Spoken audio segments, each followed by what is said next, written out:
Hello and welcome. Welcome to Sunrise. I'm Ayo Makinde.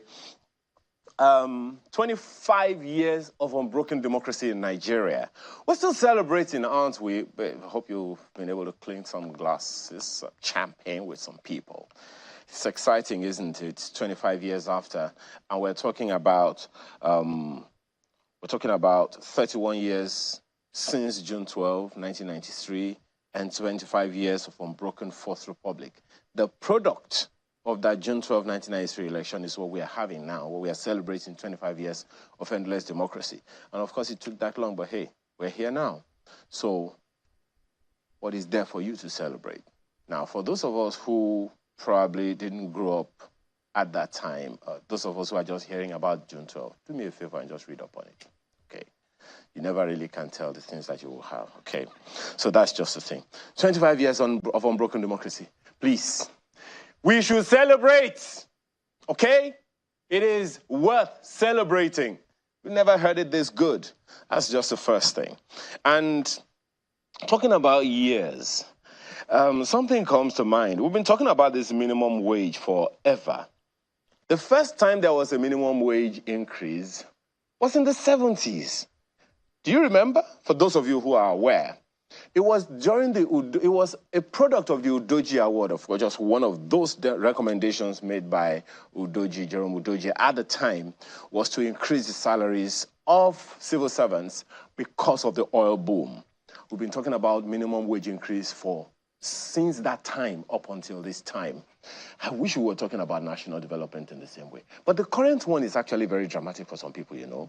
So there are those who are wondering. So the federal government is talking about increasing minimum wage to X amount. That's about a little over 100%. The civil servants, well, the labor movement is talking about, I don't even know the percentage of increase that the labor movement is asking for, from 30,000 naira to 250,000 naira. Please, quickly do the math. What percentage is that? Quite a lot, right? Now, is that going to increase percentage of productivity? I'm just asking. I don't know. Hey, I've told you guys before, my maths has always been very, very poor. Are we going to increase productivity to that level? Because if you listen to Channels Television, you would have listened to Mr. Ewani talking about the fact that increasing salaries without increasing productivity, without considering or factoring in productivity increase, well, that might also have its issues. Please go to channelstv.com. All of that news is there. Another scary news in the course of the week is the cholera outbreak. We're talking about that this morning, by the way, the cholera outbreak. 1,141 cases reported according to the NCDC, 30 states involved, and 30 deaths or so also in the. The question that I'm asking is, what happened to the local governments? I'm sorry, I'm always going there, right? Because we remember the glory days. Primary health care. In fact, my colleague Kayla was talking yesterday on Sunrise Daily that he had to ask a health officer or health official, and he said that it seems like Nigeria's health philosophy moved from preventive to curative. So we wait for something to happen before we actually do something about it. Well, from information available to me, it seems like that at least there is one state that is still in the space of curative, anticipating what could happen. Can we all do that, please? For the sake of 200 million Nigerians who have no idea where their next meal is coming from. Don't let them have to worry about diseases that they can do something about. Well, while we are at that, where are you going to have your own Ilea meat? I'm interested because I want you to invite me. Don't bring it. My producer is going to, But one of the things that gets to me every time we talk about these seasons is Are we learning lessons from it? Are we learning lessons? Are we imbibing those lessons? There are Christians in the National Assembly, State Houses of Assembly. There are Muslims in the National Assembly, State Houses of Assembly. There are Christians and Muslims and very religious people in various government agencies all over the place. So are we imbibing some of these lessons to ensure that the God we are serving or we claim to be worshiping is happy and proud, that we're making him proud? Eid-el-Kabir this weekend, long holiday, some people say, well, long weekend, some people say, please, while we merry, let's also remember the lessons. So it's one of the things that we'll be talking about this morning. In the meantime, let me take you through what we are doing today. As I mentioned to you, we'll be starting with the cholera outbreak. And what is it that you need to know? That's one of the first things that we'll be talking about. Then we've also mentioned the Eid Festival, the sacrifice. The Festival of Sacrifice is something we're also talking about. We also understand that there is a sickle cell disorder and there is a national emergency around it. Conversations around that one also coming on. We have a surprise information for you on the Asiwaju of Remo Christians Choir Festival. Find out what that means in the course of time. And the artist of the week, one of the rarest you will ever find. So while you grab your cup of cocoa, if you like, with a dash of honey, I've had mine with a dash of honey. Or if you prefer cocoa, that's also fine. Let's have this conversation for 3 odd hours. As you can see, I'm still on my own for now. We'll be right back. We stand as a people with one song, with one voice. We're a nation undivided and voiced. We will take us down and build our land in faith to defend what is ours.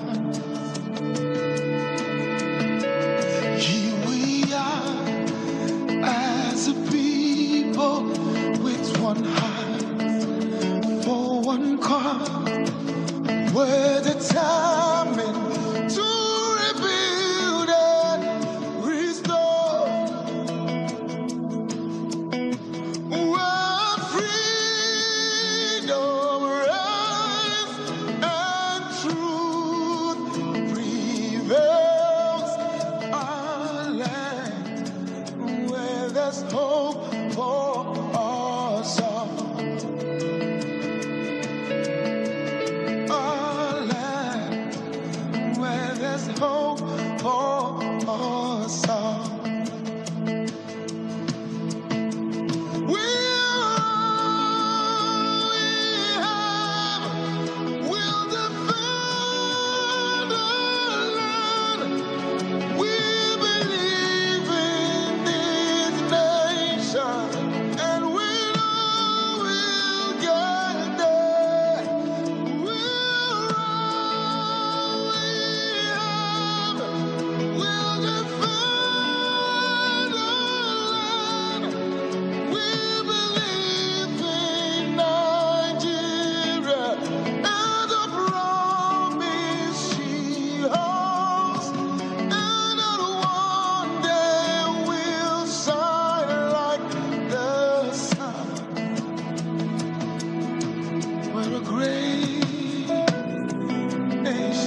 Thank you so much for staying with us. I'm sorry we have to start on this note, but it is a reality. 1,141 suspected and 65 confirmed cases of cholera, 30 deaths, and 996 local government in 30 states between the 1st of January and the 11th of June this year. Certainly something very, very concerning. On Tuesday, we understand that the Lagos State government said at least 5 people were reported dead in the state as a result of the outbreak, and while 60 were admitted.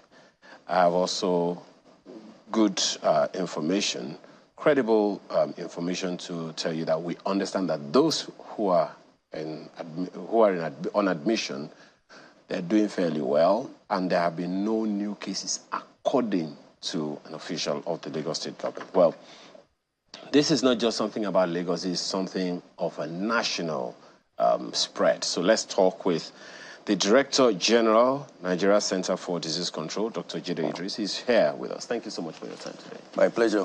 Ayo. Wow. Nice to see you again. Same here. So you haven't been here in 10 years. So do we have to go through that now? Unfortunately, there's something else we are going through, which is this cholera outbreak. It definitely is concerning, isn't it? Oh, definitely, definitely. And it's sad thing is, okay, we've been monitoring it throughout the year. It's one of those diseases that occur throughout the year. Oh. But we monitor the number of cases. But once the cases start rising, and more than usual, there is an alarm. So in this 24th week, the increase is quite high. And when we got the news from Lagos State, we looked at the data. I mean, there are 2 states now that have very high cases, Lagos and Bayelsa. And like rightly said, 30 people have died, which is very bad. And then that's why our people, I mean, NCDC, we're monitoring the situation. Right now, we're doing a risk assessment. Basically, we've sent a team down to Lagos now, came in yesterday or 2 days ago, to work with the Lagos State government and assess the level of risk, the situation, how many people died, what their capabilities are to address the situation. Then we take a decision in Abuja and see how best we can help. But we've sent out alerts to all the other states what to do. The same thing we sent out to all the other states. And the states themselves to basically need to do their own work at the various levels there because it can't be everywhere. It's a sad thing.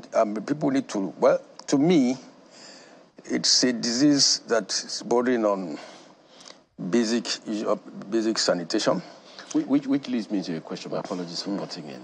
And it's something that's been of concern. As I mentioned earlier, while I was opening the program, one of my colleagues said that she spoke with a health officer who said that it seemed that the government, be it federal or state, kind of moved from preventive health to curative health, and said that she actually spoke with someone, because what we had before, because I was talking about that with her, what we had before was a situation where environmental officers, health officers went from local government agencies and went to nooks and crannies, entered into people's homes. Definitely.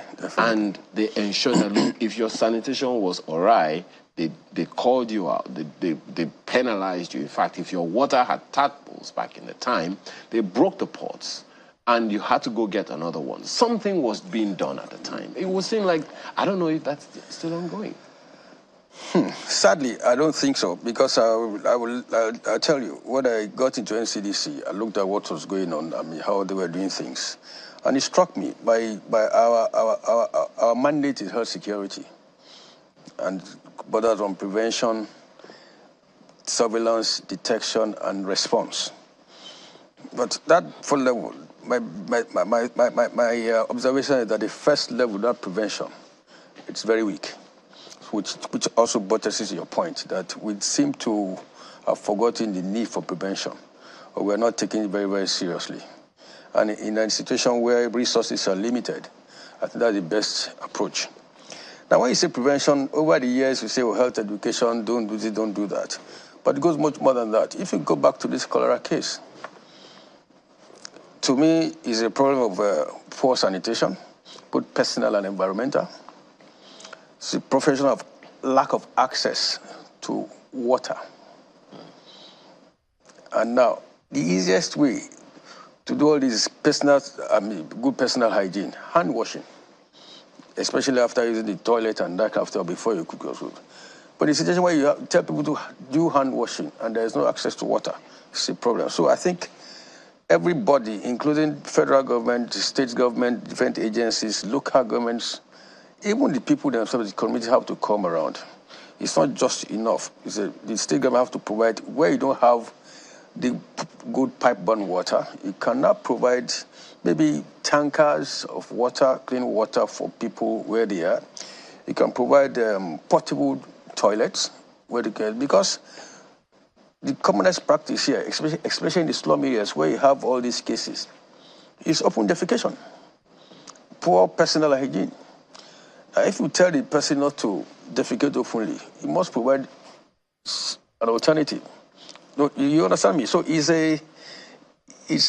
everybody's problem.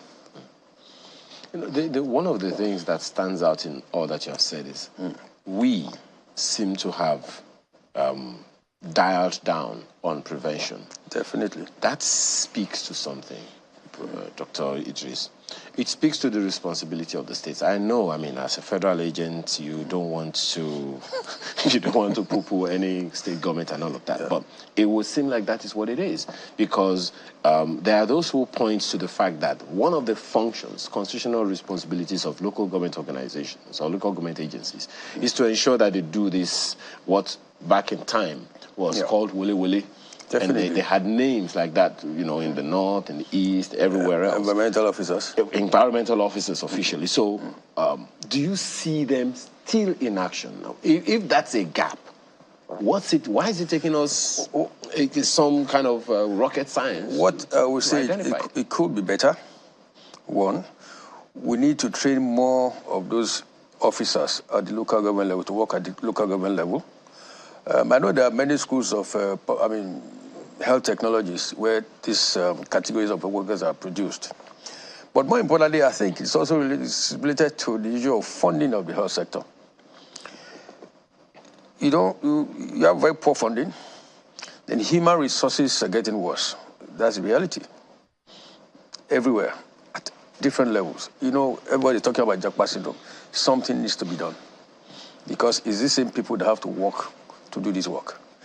And the other bit is we ourselves, individuals, we need to have positive health-seeking behavior, because there's a limit to what government can do if we ourselves do not take our own health very seriously. And this is where, so we need to change our behavior. And this is where health education comes in. But it has to be done in a way that it is culturally sensitive. You provide the same messages to the people so that they can fully understand. It's not just enough, do this, do this, do this. You need to get people within it. That's why the community tool, that's a community mobilization. Look at community leaders, people who understand the communities, get them involved in propagating these things. They are the people who can give you information. That we have surveillance. Everybody can be in every nook and cranny of these states. But it's the same information we get from the community will help us to track some of these. It's the same information, same people can use now to pass on information to the people. So it's a combination of many things, but like health is everybody's business. Government has a role to play. We people have our own role to play. Now, it also goes to recognize another significant issue. I'm glad you mentioned the fact that, one, it's everybody's business, and you mentioned the 4 general criteria that primary responsibilities of the NCDC. Still talking about the prevention, Dr. Idris, there is a place of primary health care. Yep. There are those who would say, look, maybe access is also a problem. For the life of me, all my career, I've been hearing about primary health care development. And it's not like we don't have them. What do you think is the problem? How significant a gap is that in what we're talking about here? And to be honest, it's a huge gap, over the years. And I think the primary health care system had been, to me, has been neglected, so to speak. But again, I will speak for this government now. They've taken they made health a priority. And they are doing all their best to address this. So primary health care is one of the major focus. And I think it's receiving serious attention. But the fact is that all over this country, there is serious inequity.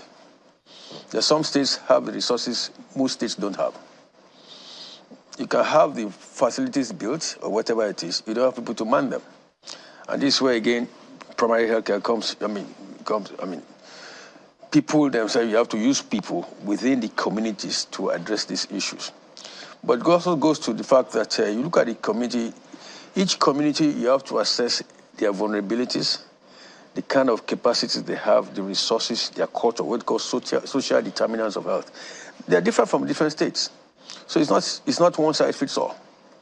So what you do in terms of communication in a particular state may not work in another state. So into language barrier, culture issues, tradition, etc. So you understand me? So, and this is where at that level of care, these things come into play. Unfortunately, like Riley said, over the years, these things have not been funded or they have not been addressed. But I guess with the present government, it's going to take a while because attention is being drawn into all these areas.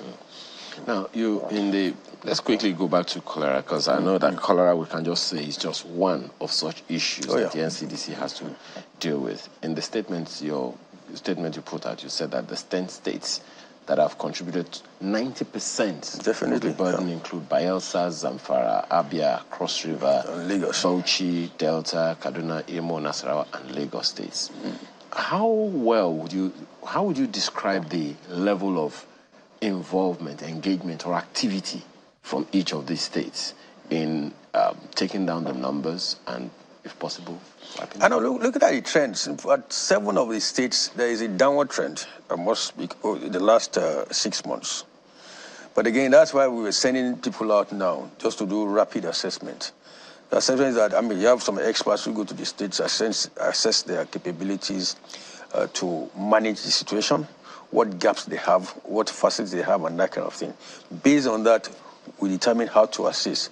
But meanwhile, we've sent out materials to different states involving including what they need to use, IV fluids for people having the diarrhea, what they use to test, rapid test kits, and I think the minister too is talking about to provide again the necessary vaccines for cholera vaccines distributed to various, but each state again has to be responsible for their activities. Do you see them taking enough proactive action? Well, enough. But I wouldn't say, because that's why we need to assess what they have, capabilities they have. Sometimes there is another issue a number of people usually have with when we hear all these things. We only hear about it. It goes back to the issue of prevention we're talking about. We only hear about them when they're getting worse. Do you see any plan from your assessments? Again, I understand you are a federal agent, but at the same time, people need to know so that if it is possible, the people themselves can take enough preventive action. So do you see any significant plan on the parts of the states, all 36 of them, in ensuring that these things don't get worse until the NCDC has to step in? Well, many states have plans. Whether they can fully implement those plans, I don't know, because they have, because of the resources they have, they might be in place. I know that most of the things they've been talking about has to be issue of funding, human resource issues. But one thing, when I got to NCDC, there was this beautiful seasonal calendar. Yeah, on the left side, you have all the diseases, the endemic disease in Nigeria here, January to February. So we know when this is occur. But they still occur. And the problem is that's where, again, butters the point that prevention is key. So just for instance, now NIMET has said that the rains this year is going to be heavier. You understand me? And when you have rains, you are going to have flood. You're going to have contamination of our water sources. So the chances are that diarrhea cases will increase.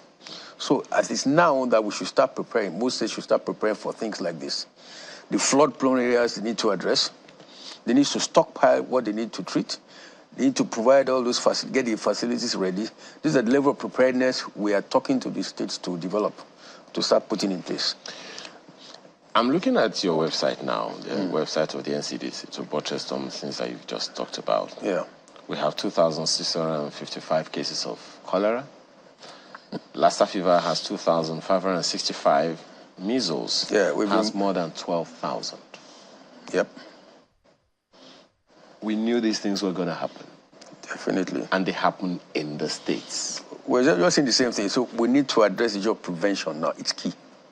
How? How? Now what we do, okay, you know the season, you know when it's going to start, and you know when the season goes down. From the time it goes down to the next time you expect it, you start these preventing activities. What did we do before now? My apologies for putting it. That we stopped doing. Let me say that I've been in retirement for quite a while. Now I'm talking about even before you got into public service. No, well, I think the local governments were more active than they are right now. That's one. Two, those times they had people who were very knowledgeable in public health to man the local government facilities, unlike what the situation is right now. You understand me? I remember when I first got to Lagos, most of the people heading the primary health care facilities were public health specialists. So they knew precisely what to do. It's not the same thing in most states. It's just now you're trying to get people to know when you want to recruit. You recruit the appropriate specialist or human resource to handle what they should handle. Like again, in this country, we tend to more involved in curative care. Like I said, that's just about 20% of the health sector. Public health is key because it now deals with population health. Anything can happen, can wipe out so many people. We don't pray for it if public health is not addressed. And you can't have good public health issues. You have to address the issue of water, the issue of sanitation, the issue of waste disposal. These are not the purview of the health sector. But again, that's why now we're talking on one health issues. The health sector, the environment, and the agri need to work together, water resources, to be able to effectively provide for our people. And policies must be aligned. Activities must be aligned. That's the way we are going now, nationally and statewide. That's what we are propagating now. Because you still dealing with health. Take for example, most of these diseases are caused by diseases of animals. Ebola, COVID, yellow fever, all those are diseases of animals that found themselves to humans. So even if we treat a human being, it does not stop the transmission. Unless, of course, you deal with the disease with the animals and say, even environment now is an issue. So the environment, we create this environment that allow these organisms to thrive, or to be able to, affect people. So it's a whole gamut of things. And when you put the right people, right specialists there to do things properly, that's when you can begin to get results. The clinicians are trained to treat diseases. Once you treat them, the people go back into the environment. You still not address that problem. Now, you said some of these things happen in phases, in cycles. Yeah. Right now, we are dealing with cholera. And from the figures on your website, Lassa fever seems to be almost in competition with cholera. Yes. But measles... Since we've been dealing with 5 major outbreaks: meningitis, Lassa fever, measles, diphtheria, and cholera. It doesn't mean that you don't have the other disease, but at a much, much lower level. But again, there are hotspots in this country, not all states. So those hotspots, they have some peculiarities that make those things thrive. And again, depending on the type of diseases, what is causing disease. So some areas, more admitted to some particular diseases. Take, for instance, Lassa fever. The disease is carried by rats in some specific areas of our country here. And that's why they're called hotspots. So you need to deal with the agric people, environment people, and then engage the community on how to actually protect themselves through personal and environmental hygiene. And some of our occupational practices are there. In those places, they spread food on the floor, either to dry. This is where these rats come in to eat. And in the process of eating, they leave their droppings that can cause these diseases. So that's how this is transmitted. So you need to break the transmission in a way. And this is how so everybody must work together. The health officials cannot start chasing rats. It's the work of the, agri people, Ministry of Agriculture Environment. You understand? But that's why everybody must work together. For diarrhea, you need water source. You need sanitary facilities. Apart from educating the people. If people learn to cultivate the habit of washing hands, hand washing alone, after in the bathroom and that kind of thing, or before cooking, after cooking, it reduces the chances of this diarrhea disease by almost 40%. Easy. But getting them to do that is one. And even get them to do that, if they don't have access to that basic things, water, it's a problem. Just like that, like I said, open defecation. If there are no toilet facilities, the chance that some people who don't have the means and that kind of, all they do, they go to the open. So I think it's work in progress, but the more we sensitize people, the more we work with the subnational, the state government, local governments, so that we all come together and address these issues one way. I know that some of the questions that I've asked, they are not really yours to answer. Primary health, for instance, we have an agency for that. You talked about the collaboration that has to happen with agriculture, water resources, and all of that. Primary health care is involved. They deal with vaccines generally. They are looking into these cholera vaccines. They also have, most of the primary health care facilities are directly under them. I think they're working hand in hand with the primary care facilities. Well, the reason I'm even asking is, I'm raising this issue so that people know that at least, there is a lot of collaboration that needs to happen. Definitely. Now, this sensitization, whose job is it? I know that NCDC has just a fraction of that work to do, but the people live in the states, and there are government agencies, federal and states, that have the job of orientation and all of that to do. Perhaps sometimes it's in the way the information is passed to the people. One of the issues that that's giving me concern is among the young people, Dr. Idris. It would seem like a host of things that we talk about, we don't even talk about them a lot. So how do we collaborate? How do we coin our communication in a way that young people can own them and also pass them on to other people? Yeah, very right. I think 2 weeks ago I met with the media executives. And the reason being that with our health professionals, we're not good with communications. And if you want to do this properly, you need to talk to a specialist. And that's why that engagement was necessary.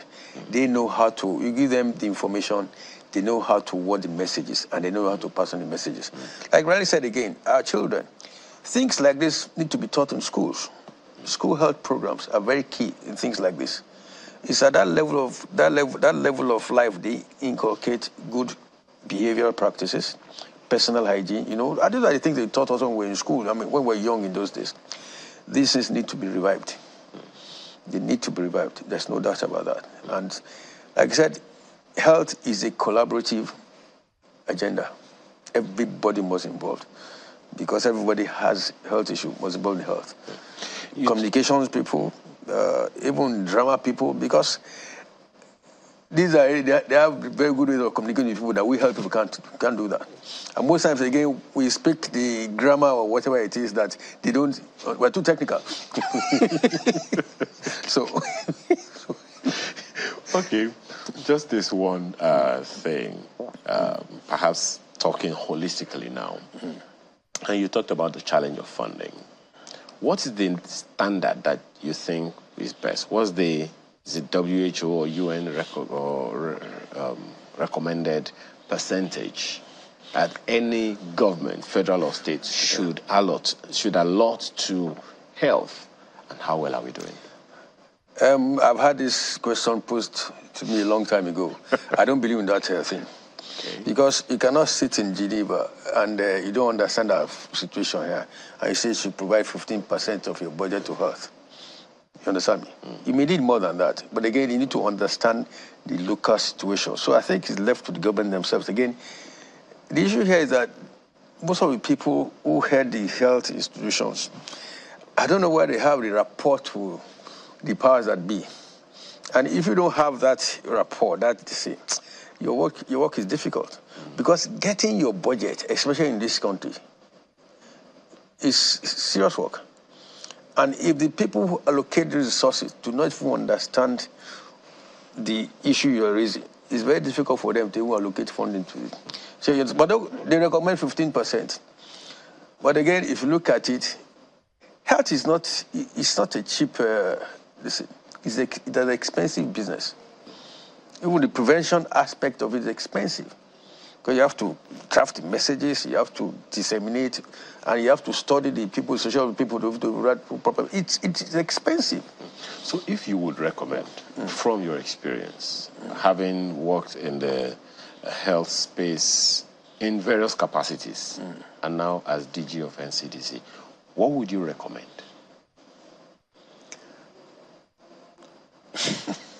That's a tough question. Well, you just said also that health is very important. Yes, no matter what you recommend, it depends on the resources available to government. But if, standard, what would you normally? I will go by WHO 15%, but if the government can even provide 10% of that just to start with, and it's not left for the people in the sector to use that money judiciously, address specific priority issues, it goes a long way to this. But from what you are aware of, would you how would you rate our performance? Would you say we are anywhere near that 10%? Would you say we are prioritizing health where we should? At the federal level, in the past, we've not gone beyond 5%, 5-6%. That's a maximum. And I think even with the current government, but you can understand again now the economy is poor, so it's not easy to do that. In some states, there are some states who've actually allocated more than 15%. But again, you haven't seen anything to show for it. You understand me? So there is no one formula. I think it depends on the sincerity of the people in government. It depends on the data available to you and the way you prioritize your issues. I mean, there's no point in going to build a big health security facility when your people don't have basic water, basic sanitation, basic. It's stupid. Because I mean, like Rael said some time ago, I said our system is geared towards making people sick. And some people attacked me. I said, because this guy has malaria. He comes to you, you treat him. He goes away, he's going to come back. Because you haven't addressed it. Well, you talked about the open defecation thing the other time, and very many people in different parts of Nigeria now are remembering one location or the other where people openly defecate. Yeah. Case in point is the Lagos-Ibadan Expressway. Yes. Just not too far from us now. I mean, the federal government just finished the construction and made beautiful medians on the road. But what we have is like now a space for many people to openly defecate. So what do you think can be done? Because in planning, it's not just to plan the roads. You plan for the people using the roads. You carry people around. There's some point in building fine roads, building everything when there are no sanitary facilities for them to use. You understand me? I mean, people have physiological reactions. You don't plan for it. But so we're going to have to live with this? No, we don't have to. I mean, what's that? People, government must learn to plan properly for things like this. You mean? There is need for sanitary facilities. But again, in some places where they built this, they were not properly maintained. Or people misuse them. So it's a major part. Just education, again, is key. Behavioral change is key. And again, that's where people who are good in communication, people who are good in all this must come together and say how to. Okay. You have to change behavior. When I was growing up, we had a lot of public service announcements, always telling people one thing or the other. So it all goes back to communication. That's what you're saying. Okay. I guess we can say this is step one. Dr. Jude Idris, Director General, Nigeria's Center for Disease Control. Thank you so much for your time today. My pleasure. Nice to see you again. Education. Yes, sir. So we take a short break. When we return, don't forget I told you it's Eid-el-Fitr. Is it Eid-el? Eid-el, what is it? We'll find out when we return.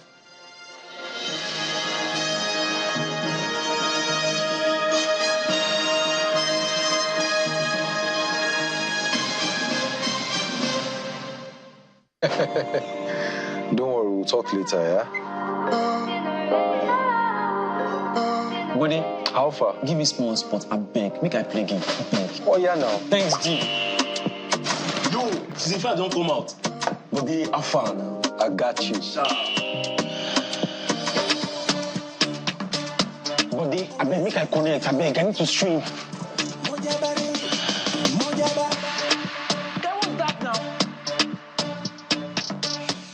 enjoy 100% data bonus with night data. Dial *312# to enjoy. Power your relentless ambition with ultra-high-speed data. Glow Unlimited.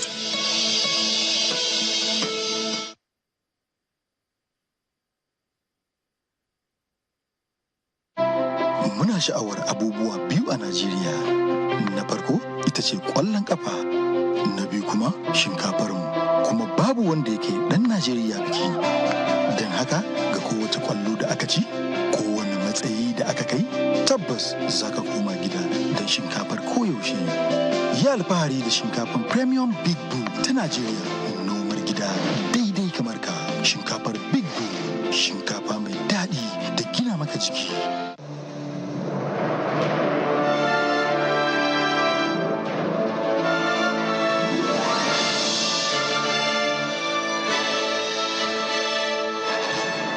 Cube is available in beef, chicken, jollof, and shrimp flavors at attractive prices of 100, 200, 500 naira, along with saver and super saver packs.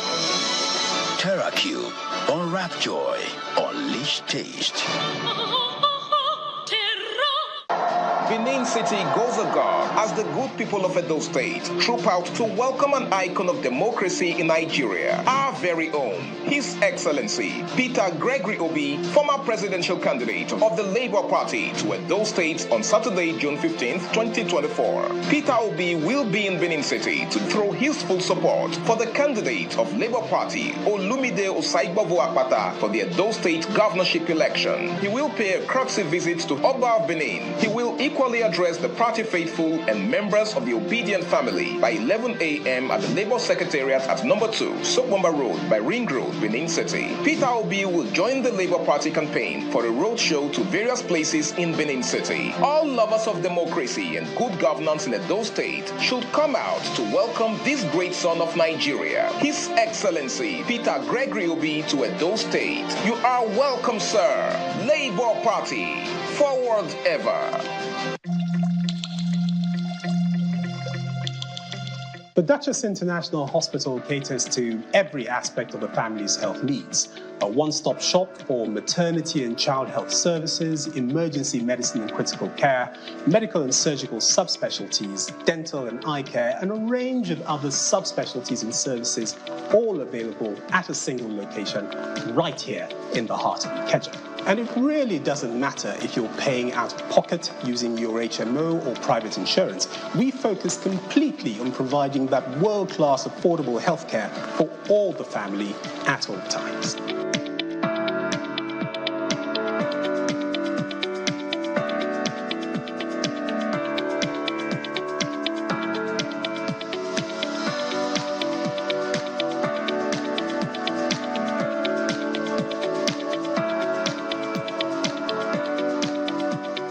Imagine lovely meals you can cook with these ingredients. You spend heavily, but no guarantee of a tasty meal. Not making a right choice of seasoning cube can ruin your meal, money, and confidence. For a tasty meal, do not compromise. Choose Gold. Use Terra Gold for the rich, consistent taste your loved ones crave for. Good for soups, stews, and jollof. Terra Gold. One cube, endless possibilities.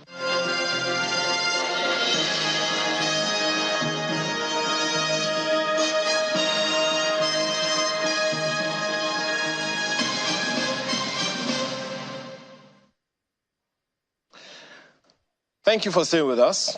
The federal government has declared Monday, June 17 and Tuesday, June 18 public holidays to mark this year's Eid festival. Okay, now there are many Eids. Which one is which?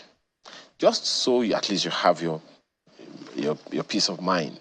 I know that some of us, the moment you hear Eid, you're thinking of meat. Is this the one for meat? I don't know. You want to find out from our guests this morning. Barrister Alatoye Folorunso Aziz is Amir Ahmadiyya Muslim Jamaat of Nigeria. Thanks for joining us today. Thank you very much. We also have Sheikh Faisal Zuglu, is an Islamic scholar and educationist. and a chartered accountant and chartered economist. Thank you for joining us this morning. You're welcome. Well, as an economist, you have to educate us on why meat is expensive this time around. But let's begin with you, Barrister Folorun Aziz. Which Eid is this? First of all, how many do we have? Which one is this one? Okay, thank you very much, Ayo. We thank God that we're having another Eid. This one is called the Eid-el-Kabir, which is Festival of Sacrifice. Okay. We also have the Eid-el-Fitr, the one we have after the 29 days, 30 days as the case may be, of fasting of Ramadan. Ramadan. Yes, that is the second major Eid. Okay. Even though Friday is also another Eid, but a smaller one. Okay. Every Friday we go for Jumat service, that's another one. So these are the three, But which one is Eid-el-Maulud? Eid-el-Maulud is the celebration of the life of the Holy Prophet Muhammad, sallallahu alaihi wasallam. Remembrance of his life, all the examples that he has left for us. That one is Eid-el-Maulud. Okay. You've talked about Eid-el-Fitr? Yes, Eid-el-Fitr for Ramadan. You've talked about Eid-el-Adha. Eid-el-Adha, which is this one, sacrifice. Which one is Eid-el-Kabir? Eid-el-Kabir is the Eid-el-Adha, which is this one. Oh. It's called Eid-el-Kabir because it's the tag like biggest of all those Eids. Do we need a dictionary for this? Yeah. Do we need a dictionary? A dictionary. I think by the time, with all these programs here and that, everybody will get used to know about the different Eids that we have. So, that's right. Why does it seem like anytime we hear Eid, we're thinking about meat? Salamit. Yes, because as he just said now, it is the festival of sacrifice. No, I mean, I'm talking about generally. Once we hear it's Muslim holiday, many of us, our mind is going to Ileya meat. To Ileya meat. Yeah, because I think that is the one that most people actually look forward to, because it's a time where the meat that is being slaughtered as sacrifice is being shared, which is one of the unique importance of the Eid. The fundamental essence of that is actually to bring love, to bring them the spirit of sharing, and which, in a way, it's one of the fundamental, way Islam is using to solve a lot of societal problems, at least poverty, for instance. So the spirit of sharing during this period, everyone is expected. You are expected to slaughter the ram, but it's not only for you. You take a part of it. That will be sufficient for you and your family. The rest must be shared. In a way, we're talking about poverty alleviation, and at the same time, the spirit of love. Is that the only significance of the ritual of sharing meats to the family and the community? It's actually, very fundamental. As it is said, the first one is love. When you talk about any of those Eids, the underlying factor is love of others. And to back that up, the Holy Prophet Muhammad was reported to have said that, La yuminu ahadukum ata yuhibbu lillahi ma yuhibbu li nafsihi. You can't be a true believer until you love for others what you love for yourself. So during the Eid, as Halaji had said, you kill, a ram, and you divide it into maybe 2 or 3 for your family, for your immediate neighbors, because according to the Sunnah, you can't be eating, that aroma is going out, and your neighbor is not eating. Then you are not a good Muslim. And to the needy as well, you need to also give a portion. So that's why the moment anybody here eat, so the first thing that comes to your mind is that, no, this is for us all, without exclusion and without religious, boundary. You don't say, okay, I give it only to Muslims. I don't know. It's for all. And that is the reason everybody is looking towards the Eid. I'll come back to you, Sheikh Zuglu. It is not supposed, in my opinion, I don't think it is supposed to be limited to a time. It's supposed to be something that we live with on a daily basis. But just as you said now, we have to be talking about poverty alleviation because there is poverty. But if it is a thing we do every day of our lives, we shouldn't be talking about poverty alleviation, should we? Yeah, I think that is one of the areas where I will still say that the uniqueness of Islam comes in. It is only pronounced at this time of the festival. But it is a standard. It is not restricted to this time of Eid. No. The hadith of the Prophet sallallahu alaihi wasallam, may Allah be pleased with him, said, he said, ليس بالمؤمن من بات شبها وجاره جائع إلى جنبه وهو يعلم. He is not a believer. Anyone who he is full, he is well fed with his family, and his neighbor is going to bed hungry. The Prophet ﷺ said, he is not a believer. He is not part of me. So you will see that we are expected to embark on this every day of our life. So, but it is only pronounced more during this the festive period. But it is a standard that every Muslim must follow every day of their life. So how do we cascade that? How do we make it a lifestyle so that we don't only talk about this experience just at this time? In fact, to buttress what Sheikh had just said, today, I mean, the day of Eid is just a commemoration, a remembrance of that continuous days of sacrifice. If we look at the symbolic incidents of this one of Prophet Ibrahim, alayhi salatu wasalam, on that day when he was put to test, through a dream to slaughter his son, he agreed to do it. The mother of Asrat, Ishmael, also agreed that he should sacrifice her son. The son also agreed to it that go ahead and do what God asked you to do. What does that suggest? It suggests, past trust between the three of them.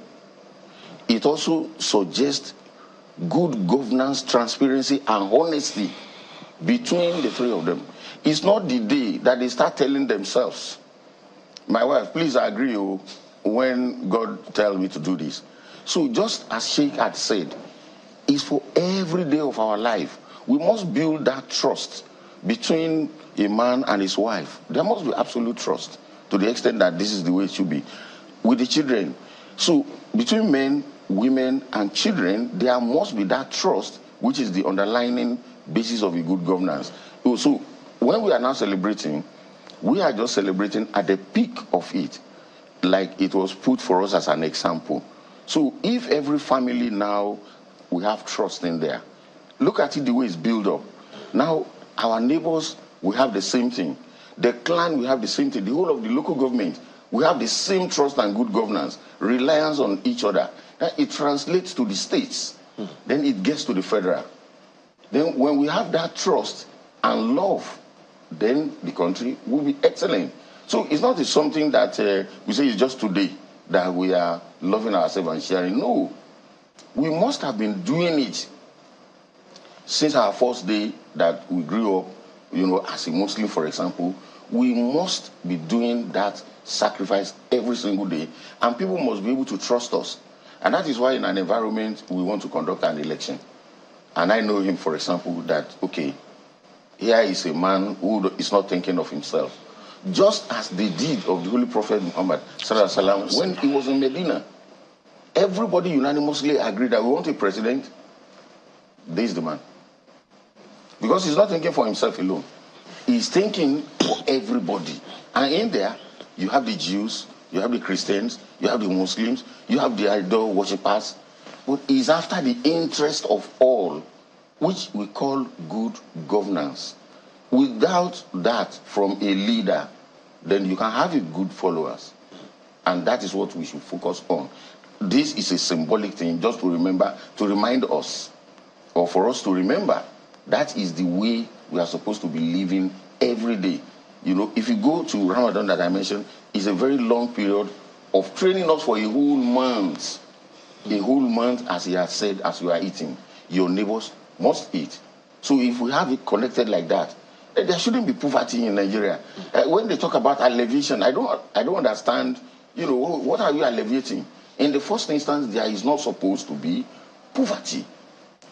And unfortunately, even it's now difficult to the extent that when you are even alleviating that poverty, the resources you are using to alleviate the poverty doesn't even get to the people. Is that quite bad? So it's not supposed to be. This is a period of reminding us of love and of trust. The interesting thing is, Sheikh, when the federal government was going to put out that notice, one of the things that the minister said was that the Muslim Ummah should continue to imbibe the spirit of peace, kindness, and sacrifice as exemplified by the Prophet, and to also use the period to pray for unity, prosperity, and the stability of the country. But let me pick the first part. Imbibing the spirit of peace, kindness, and sacrifice. You are a chartered accountant, you are a chartered economist, and you meet many people like that in your profession. We have people like you in your profession in the National Assembly, in the State Houses of Assembly, all over the nation. How significant would you say the statement of the minister is? If all of us had been living the way you and the Imam have been saying, would that statement be necessary? As in? When he said we should be imbibing the spirit of peace, kindness, and sacrifice. Okay. I think it is necessary. Because even, for instance, in Islam, when Allah speaks to us in the Quran, He will say, "Oh, you who believe, do this." Even those who Allah knows are already believers, it still reminds them to believe. So if government is still reminding us all of this, I think it is. So what's the proof of our belief, Sheikh? You see, I think this is the proof of our belief, I would say, is that the belief is there, but I think we need to do more as a people. For instance, you will see the same, we talk about corruption in the country, we talk about all sort of vices in the country. The same set of people are the people who will still, on Sunday, they will still go to the church. On Fridays, they will still go to the mosque. So I think it is still, if they are clergymen in the place of worship, I think they should just still, they have more to do. More to do in the sense that these people that we still talk about that are involved one way or the other in all these vices, they are people from their faith. So I think it's a challenge to them that they need to do more. They say you have more to do. Absolutely. Islam is a religion of peace, for example, but there can't be peace without justice because they are twins.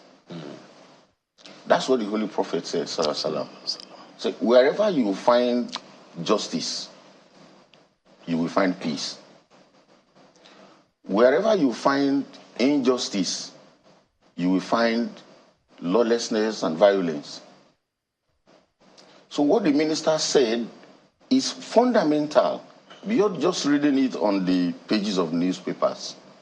If we pick peace alone and we start dissecting it, it's going to be more than sufficient for this country to be good.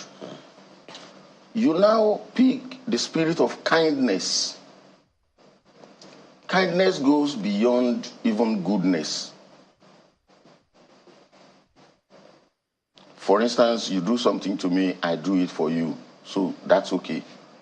But you go beyond not doing anything for me, I have to do for you.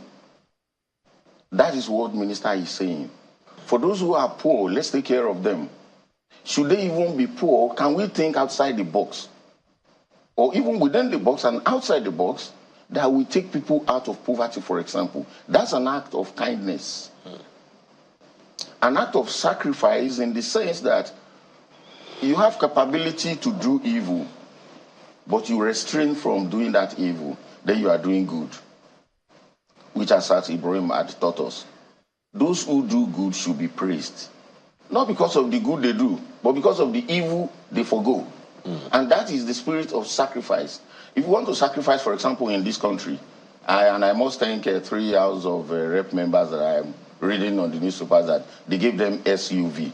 They said, me riding 300 million car, how can I do that when people are poor? No. Let's use it to buy tractors and then let's be agriculture. And so let the whole country be very good. This is an act of sacrifice on their side. And that's what I think also the president of Burkina Faso also did. He was using his car before he came to government. And so there is no excuse for us to say we are sharing huge millions when people are suffering. Is that sacrifice? No. That is not what Islam teaches us. And as a Muslim, it doesn't really matter the level. We should forget about, discriminations of the Toriko here. Once you are a Muslim, you must be a model after the Holy Prophet Muhammad Sallallahu Alaihi Wasallam. And the fundamental thing Allah told him is, وَمَا أَرْسَلْنَاكَ إِلَّا رَحْمَةً لِلْعَالَمِينَ. We have not sent you except to be mercy unto mankind. Is it an act of mercy that somebody is riding a car of 300 million and we are still debating whether somebody should take 62,000 naira or not? I'm not even going into that. That's also a wrong direction. Everybody is going in a wrong direction. Escalation by the government, escalation by the labor, it won't pay us. We should all focus back on productivity, where people at the lowest level will be able to afford even the RAM that you ask a sheikh. How much will RAM cost in Nigeria?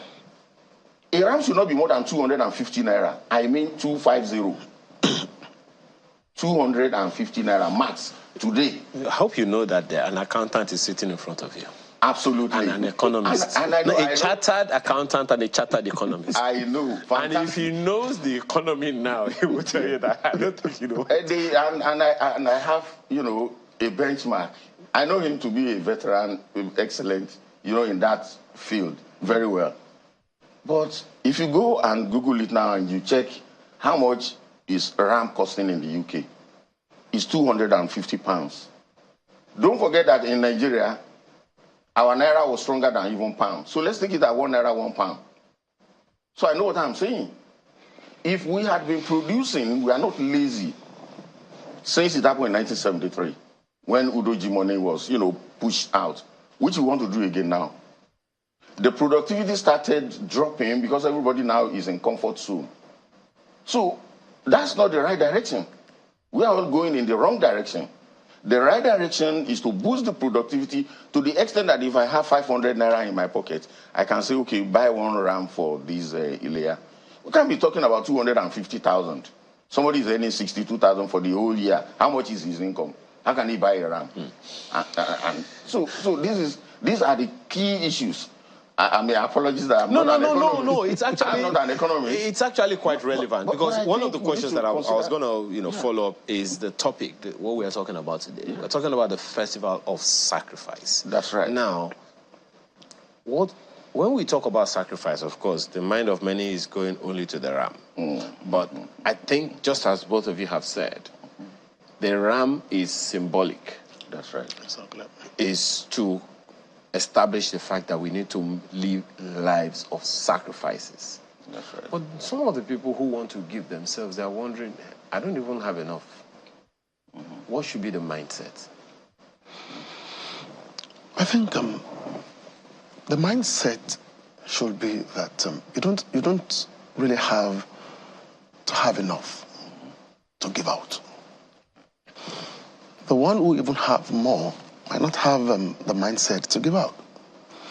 But beyond all this, I think I would want us to even look at it from a different, perspective. It is the period of sacrifice. When we look at Islam, now we're talking about the RAM, how expensive they are in the market. Not only the RAM, every other, things in the market. Now, we look at it that what is the role of religion in all this? And that's my own concern. Now, there is a tough economic situations facing Nigeria now. We all know that. But you see, the whole attention is on the government. Fine, it is a government responsibility.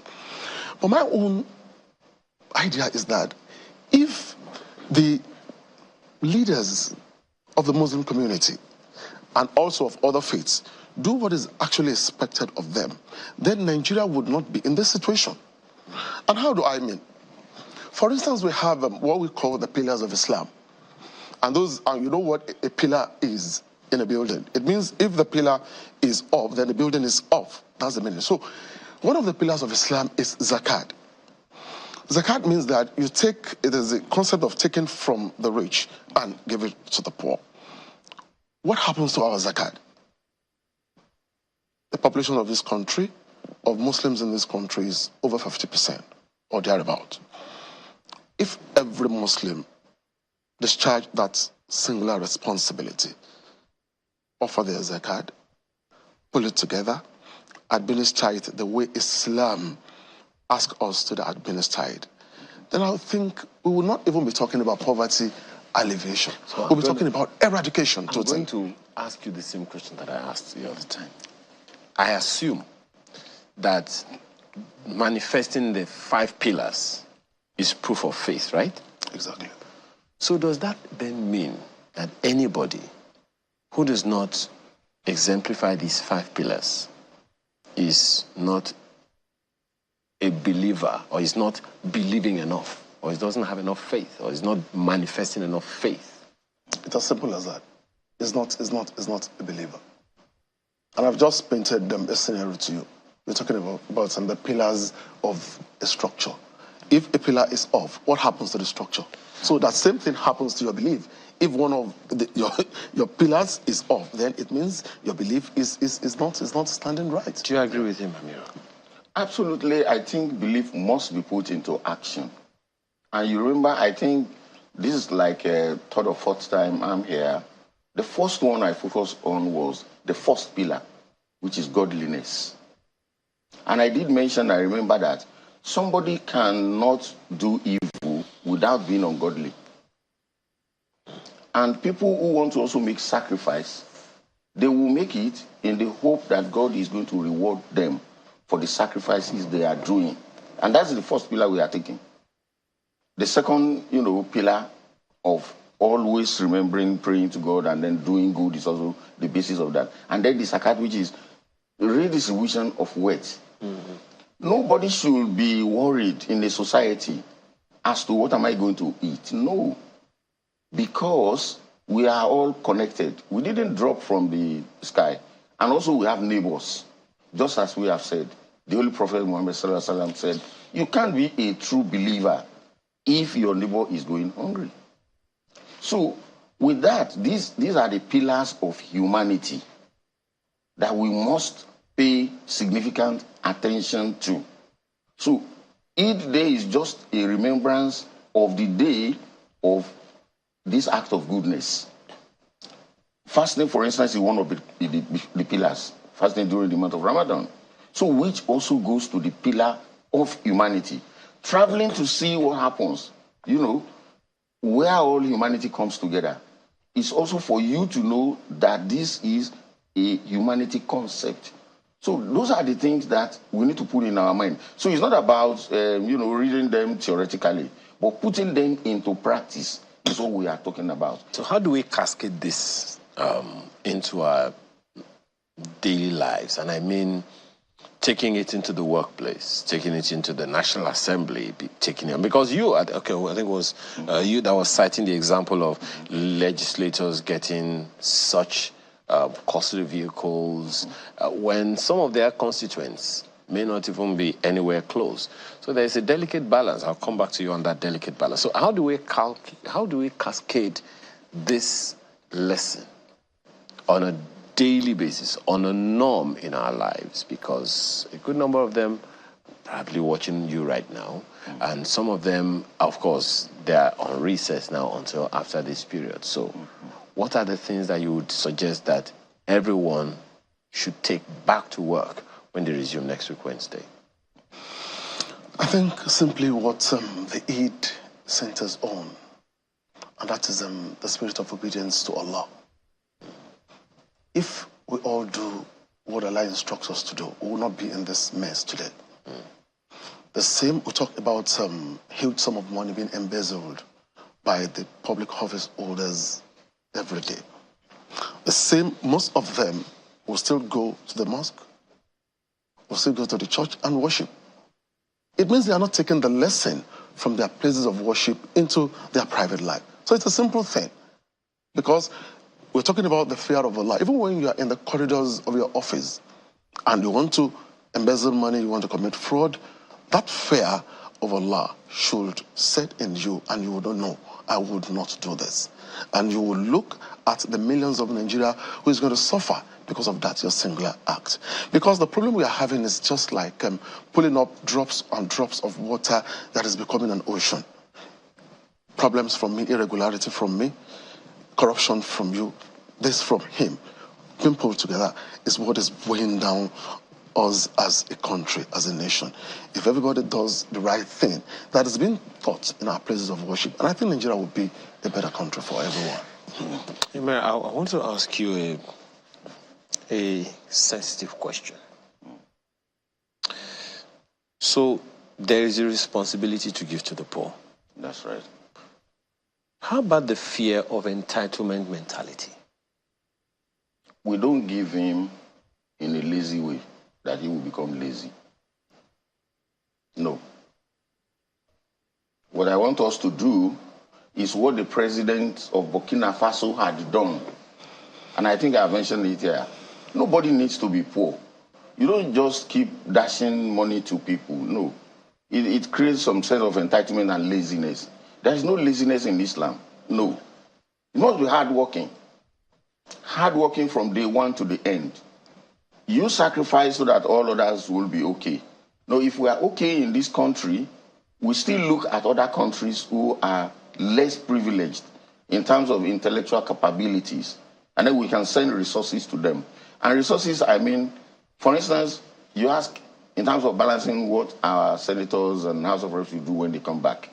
I will be expecting them to focus on productivity when they come back. All the monies for SUVs and all this should be directed into buying tractors.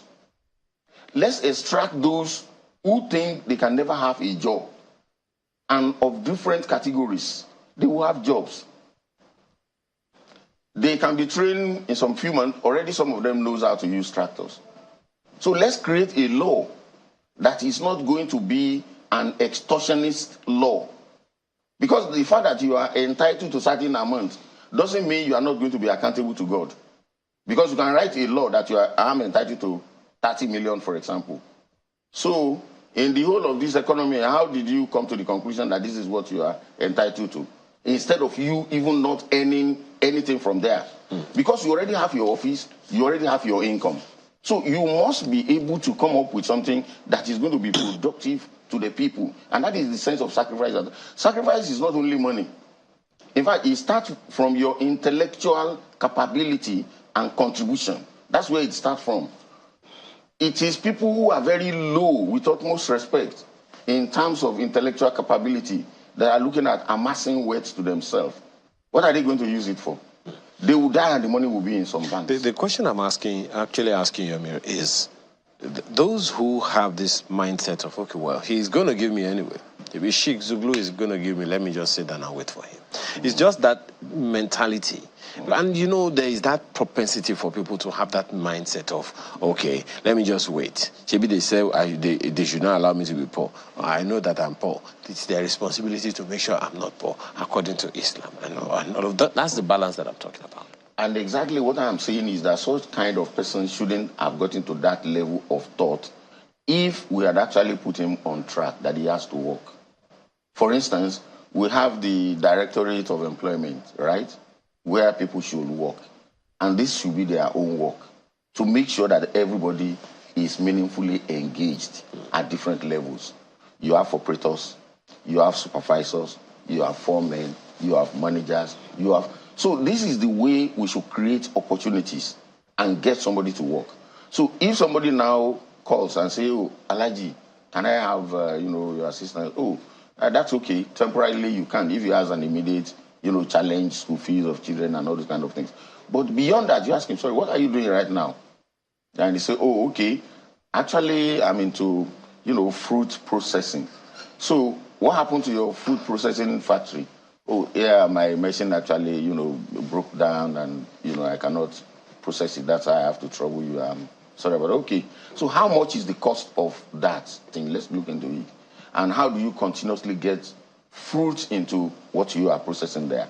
So that's exactly what I mean. Okay. So it shouldn't be a sense of somebody sitting down and then you just keep dishing out a cash to him. Okay. No, of course, we're going to create a laziness. So Islam does not allow. Sheikh, okay, you want to add to it?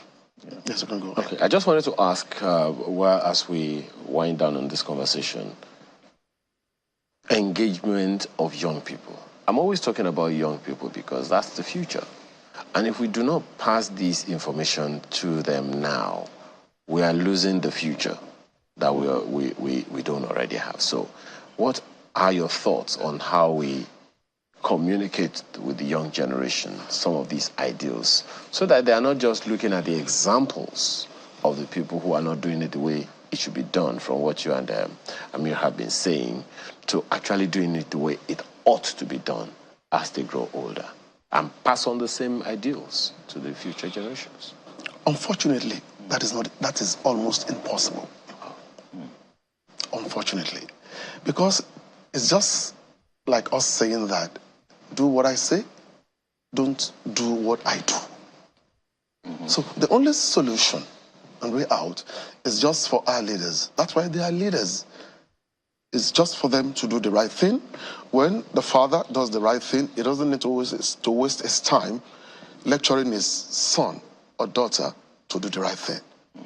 He or she already says it, and it takes after those footsteps. So whatever our leaders are doing today, in the National Assembly, in the judiciary, whatever, they are just simply tutoring those younger generations. So there is no magic about it.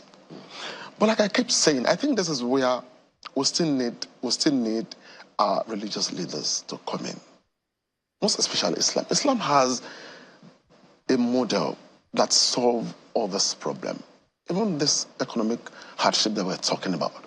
And I was going to add to what he was saying. Spirit of entitlement is also, that is the way it has been solved. For instance, the administration of zakat in Islam, during the time of Umar ibn Abdulaziz, this was practicalized. They will always call people, they will pull up the zakat money together. It is actually to to eradicate poverty. So they will call them the poor's, okay, the zakat is ready, you should come and take your own share. But that is a fundamental thing they're doing. They're not only giving them for sustenance, but they're giving them for empowerment. Today, we could help you, but then what would you do? Such that in a couple of time, you would also not be a zakat collector, but a zakat giver. And it worked perfectly. It got to a point where they would now announce the zakat is ready, and there was nobody available in the country to take zakat. They were all now having empowered to the point that they are not eligible to collect zakat, but rather to give zakat. We can always borrow this model. Let the government be sincere about empowering our youth. And like I said, most importantly, doing the right thing. When the younger ones see us doing the right thing, they will automatically follow that footstep. Well, I'm glad at least there's one thing clear. There's no such thing as zakat in the Constitution. So it goes back to the... It complements what the government is doing. It goes back to the religious leaders that you talked about. That's just on a lighter note. Speak to the young people, Amir. How do we get them to understand, own, and practicalize this? He says it's almost too late. Do you agree with him? If we continue the way we are doing things, I will agree with him. But my position always is that we must change. We, this older generation, must change and be able to show good examples to our children. For instance, in the example of Asrat Ibrahim, he demonstrated godliness. The wife demonstrated godliness, and then the child also demonstrated godliness. So, and that goes to what he had said. It's going to be impossible if the fathers, I mean, all those who are in government by virtue of their position today, they are leaders and fathers and mothers. We must be able to come up with the example that our children can live up to. But if we refuse to change, what he said is going to come to play because it is a law of Allah. In Allah, you get Yeru becoming, Ata you get Yeru, Mabi and Fusim. God will not change a people until they have decided to change themselves. That is why I said, when our National Assembly people resume, they should start from somewhere that we must change. The first thing is value change. We must have value change before physical change.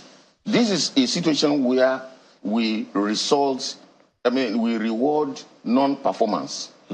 You know, it sounds like you're going on. You're going into another topic altogether. I think we'll keep that to another time because national orientation is a sore topic that we've been talking about for a very long time. That's right. Thank you so much for coming this morning, Barrister Alatoye Folorunshwaziz, Amir Ahmadiyya, Muslim Jamaat of Nigeria. Thank you so much for your time today. Very much. We've also had Sheikh Faisal Zuglu, who's an Islamic scholar, an educationist, a chartered accountant, and a chartered economist. Thank you again for your time. Thank you so much.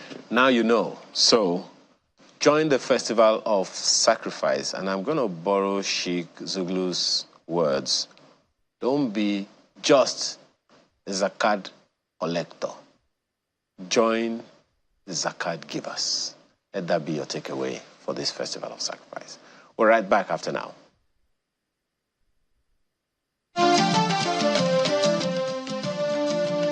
Allah ya letifu ya letifu laka lutifu fa anta letifu minka yashimu luna lutifu letifu innani mutawazilun lutifi kabali tufu bi wakodina zala lutifu Bilutifika udina ya letifu wahanano Bakalina bisahato lutifi wansagala lutifu Najauna bilutifi laizi lutifi inna letifu lutifu daima lutifu Letifu bi ali ya Rabbi anta khaliki bi lutifika fa lutufu bi fakodina zala lutifu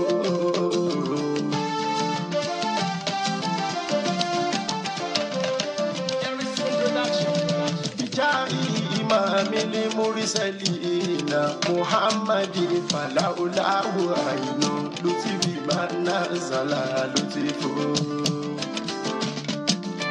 Alayhi salatullahi ma qala mushidu ala ya latifu laka lutifu amin lutifi kabali tufu bi wakodina zala lutifu bilutifi ka udina ya latifu wahanano Bakalina bisahato lutifi wansagala lutifu Najauna bilutifi laizi lutifi inna letifu lutifu daima lutifu Letifu bi ali ya Rabbi anta khaliki bi lutifi kafa lutufu bi fakodina zala lutifu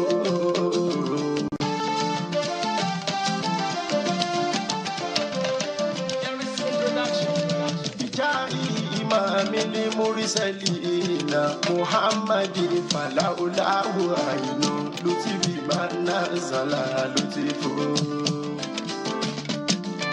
Alayhi salatullahi ma qala mushidu ala ya يا لطيف لك لطيف أمره دائما لطيف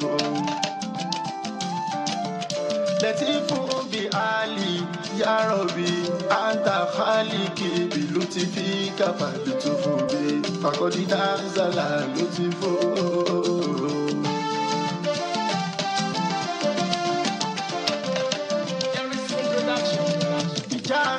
إمام المرسلين محمد فلولا عين لطف ما نزل لطف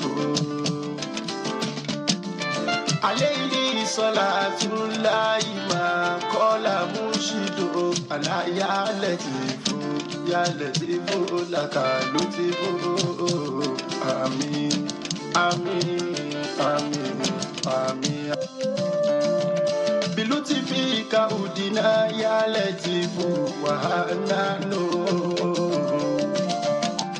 بكالنا بساحته لطفي وانساكلا لطف نجونا بلطف الله زي لطفي إنه لطيف لطيف لطف دائما لطف لطيف بآلي Okay, well, it doesn't look like very exciting topic, does it? Sickle cell disorder. But hey, you know what? It's our reality. So sickle cell disorder is the most common inherited blood disorder in the world. It is associated with severe shortage of blood, severe pain, serious complications such as stroke in children, chronic leg ulcers, degeneration of the hip joint, multiple organ failure, as well as social stigma, emotional and mental trauma, and ultimately untimely death. We understand that sickle cell disorder affects nearly 100 million people in the world, and of the 300,000 children born annually worldwide with sickle cell disorder, more than 70% of them are in sub-Saharan Africa, the vast majority in Nigeria.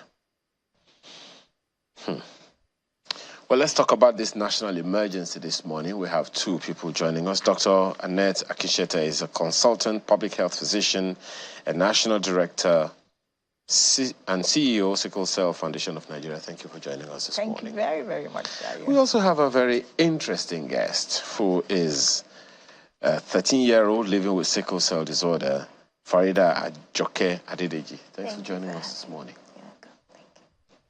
I don't even know what questions to ask you. Just ask away. Fantastic. You hear that? Tell us what many people don't know about sickle cell. Some of the things that I've said, you know, as I introduce one of the social stigma, emotional stigma, mental trauma. If you can, take them one after the other.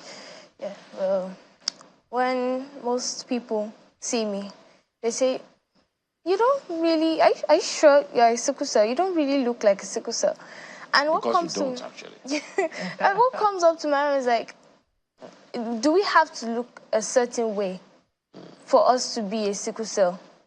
Or do you expect us to look a certain way or behave a certain way for us because we have sickle cell? And that's really, it saddens me that people have this ideology about us that we have to look a certain way or behave a certain way just because we have it. Yeah. So that's just one. What are the other things? You also talked about social. Is that the only social stigma? No. Being isolated away from other kids, maybe at school, maybe in sports. I've experienced it well at school. How does that happen? I don't know. They were like, no, she can't because of her health. Get her a jacket. Whereas I'm capable of doing those sports. I love sports. I love exercise. But which are your favorites? I like gymnastics. I like running. I love running. And I just like anything exercise in general because it's healthy for you and it's good. So I can do it, but they didn't even give me a chance to at least try it before. Our protest is about to start. let me. Yes, you have an activist behind you. There. Yes, let me ask you, Dr. Akishete. Yes, please. This information that we are getting here, and a good number of people have no idea that of some of these things. Are they? So when you hear of this stigma, and as a specialist in this field, so to speak, what is it that people need to know? You set the stage already yourself, but again, coming back to what Farida is saying, the thing is, sickle cell disorder is not a stroll in the park. There's no doubt about it. So all those things you enumerated, they're true. They're true. But if the patients are properly managed, that's the big if. If they're properly treated, properly managed, they can live well. They can live long, productive lives, and they can contribute meaningfully to the community. So Farida herself can take part in sports and other things. The only thing, Farida, is to know your limits. That's what you always tell them. So know your limits. Like I said, it's not a stroll in the park.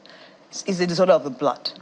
You set the stage nicely, and it's the most common inherited disorder. It's not infectious. This is one of the myths we like to debunk as at every turn.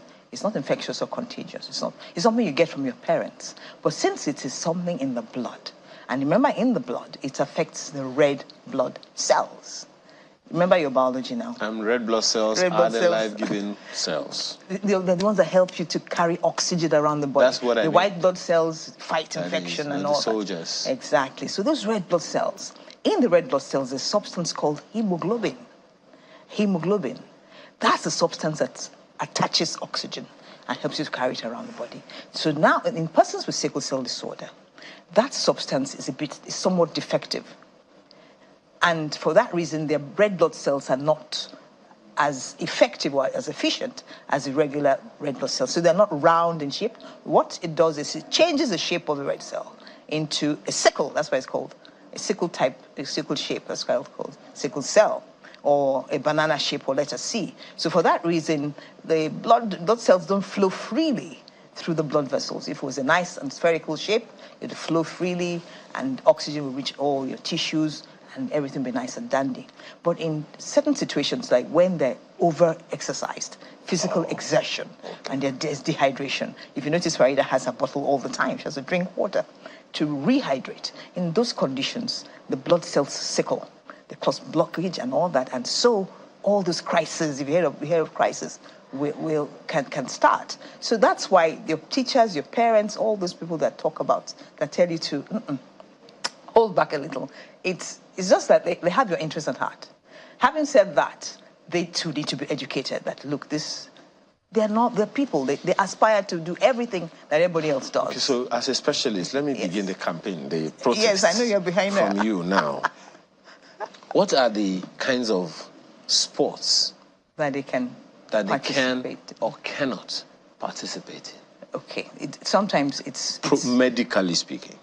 You see, you're putting me on the spot in it's that know your limits. If you talk to Farida's mom, she knows her daughter so well. She said to me just now in the waiting room, she has studied her daughter in the past 6 years and knows that after they've traveled and returned, she just comes down with a crisis.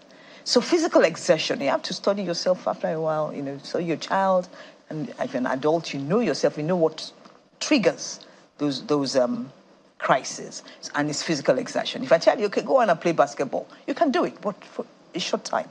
Whilst others may do 1 hour, you may do 15 minutes and leave the court. You can play soccer, play in a few minutes and leave. You like to run, so do a short distance and leave. So know your limits. It's not a stroll in the park. So having said that, there's so much that we can do to support those who have sickle cell. If they do come down with crisis, let's treat them properly. Let's treat them properly. We'll come back to that. And sorry, the reason I even brought Farida because is this year, Sickle Cell Foundation Nigeria is 30 years 30 years, having been established in 1994. So this year, we're giving them we can't even give them. They have the platform. We'll come to the 30-year celebration and the conference that is coming up. But let me ask you again, Farida.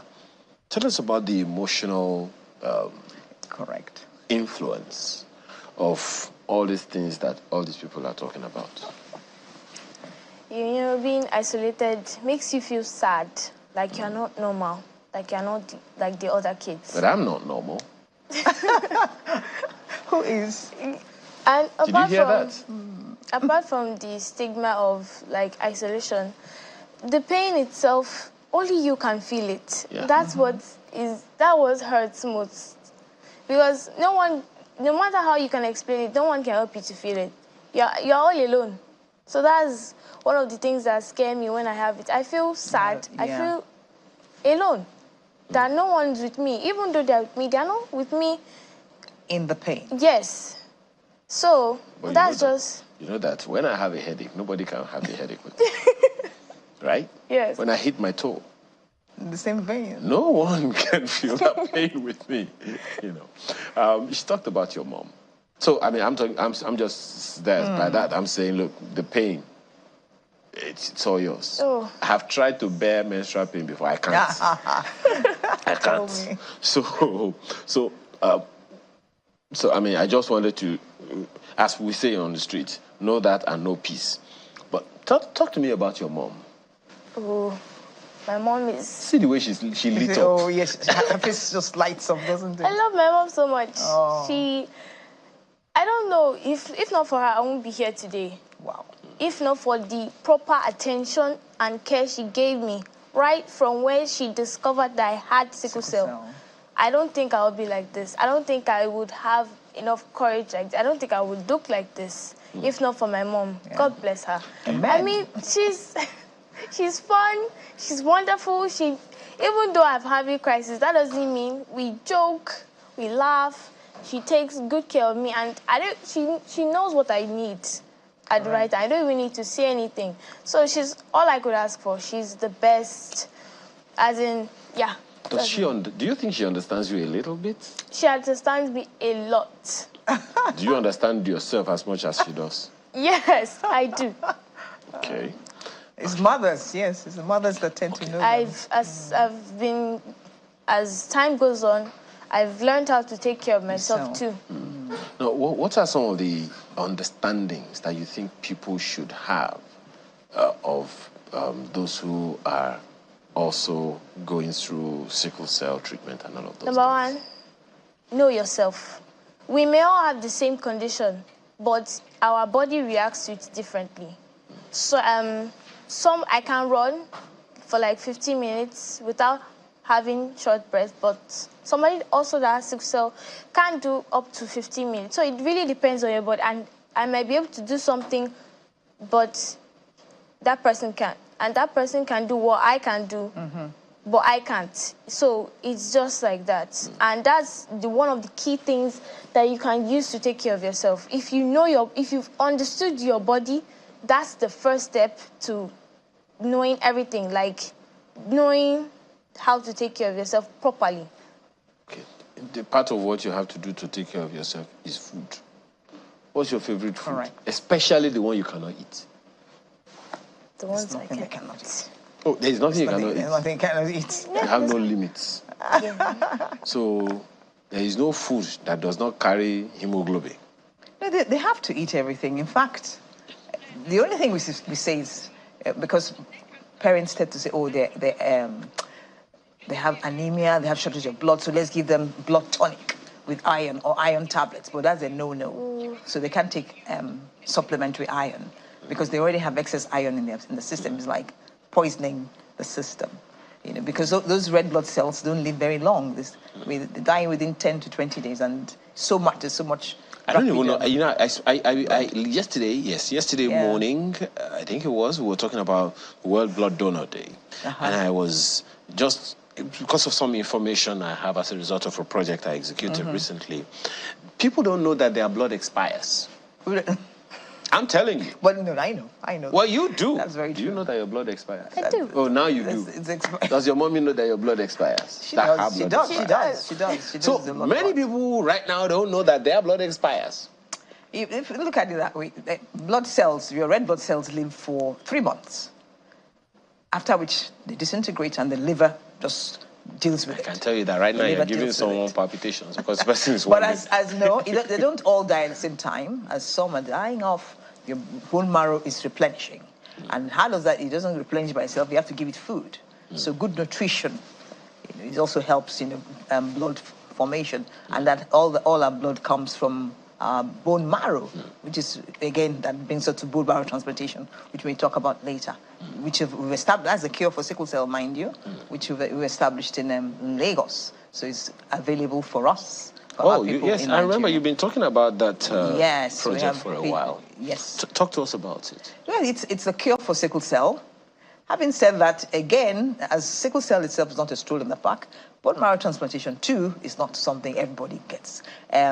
Not all patients are good candidates for it, but it's available because Nigeria is the country with the highest burden of sickle cell in the whole world. So we should have this facility in country.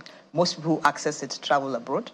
It's very expensive, up to $1 billion in America, in the UK, in India. But here we have it now in collaboration with the Lagos University Teaching Hospital and some international partners. And I'm very happy to say that we didn't realize it would take so long to begin because there's so much work, what in Latin we call magnum opus. It was a lot of work. But now we have our first few patients coming in on admission in the isolation room. They need to be isolated for a month. And it's not surgery. It's like blood transfusion. Marrow from your donor, in this case a sibling, is infused like blood transfusion, and then the body takes it. It's amazing how the body works. The blood knows where to go. The blood cells that are donated know where to go, homing into the marrows, and then they begin to populate the prepared marrow. So if the patient was SS, the patient was SS, becomes AA if the donor is AA. So within a month, you begin to see changes, and within 6 months, we see by 100 days, we discharge a patient. Total reversal. Total reversal. It's amazing. It's like night and day. But mind you, this is what I always remind everyone, because parents want to jump in and say, oh, we want to cure our child. But not every child or patient is a good candidate. The doctors who do this procedure are very, very selective.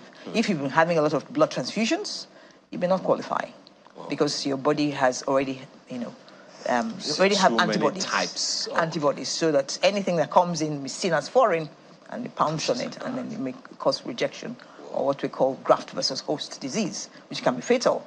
So why not live with sickle cell and live well with it? It's just that, in a pyramid of care, the base of the pyramid is the comprehensive care that we always want to be sure that our patients get. The routine medication they must get every day. Good feeding, counseling, and all that. I have to be honest with you, Dr. Akishete. We're gonna have to bring you back to talk about I can imagine. living with sickle cell, because I'm very sure that's another conversation altogether. We'll come back to that. But talk to us first of all about this conference to celebrate these 30 years. It's a virtual town hall. That's what we've called it. It's a virtual town hall, and so this is the flyer for the event. It's a virtual town hall.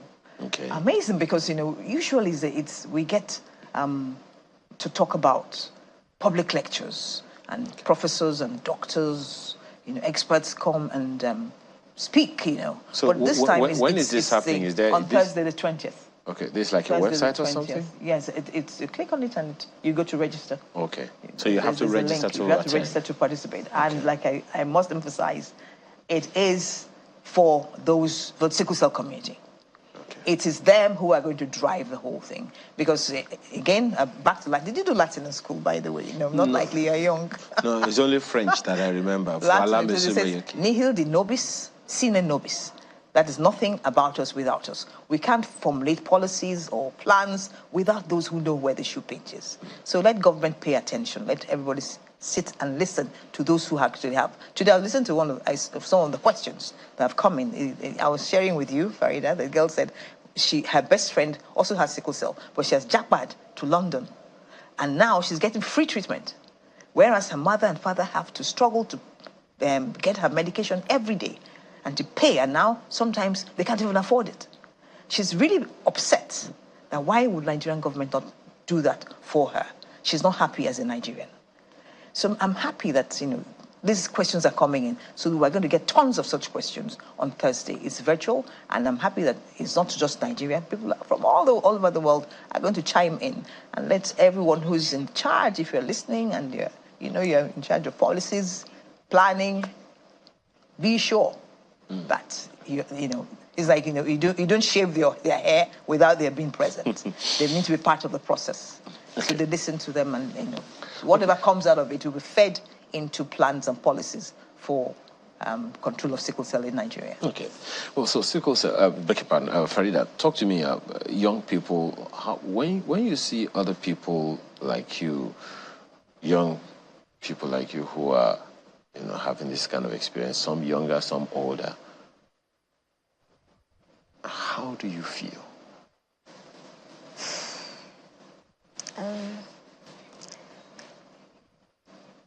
I mean, we are warriors. For me to see them being healthy and being normal, I'm very happy because they're like me also. That's why we say we are warriors, because we are fighting and we've conquered it. The champions. Yes. Yeah, more like that, the champions. And it doesn't matter. We are normal if we just take care of ourselves. Now, are you aware? Okay, the question is actually for you, Dr. Kishete.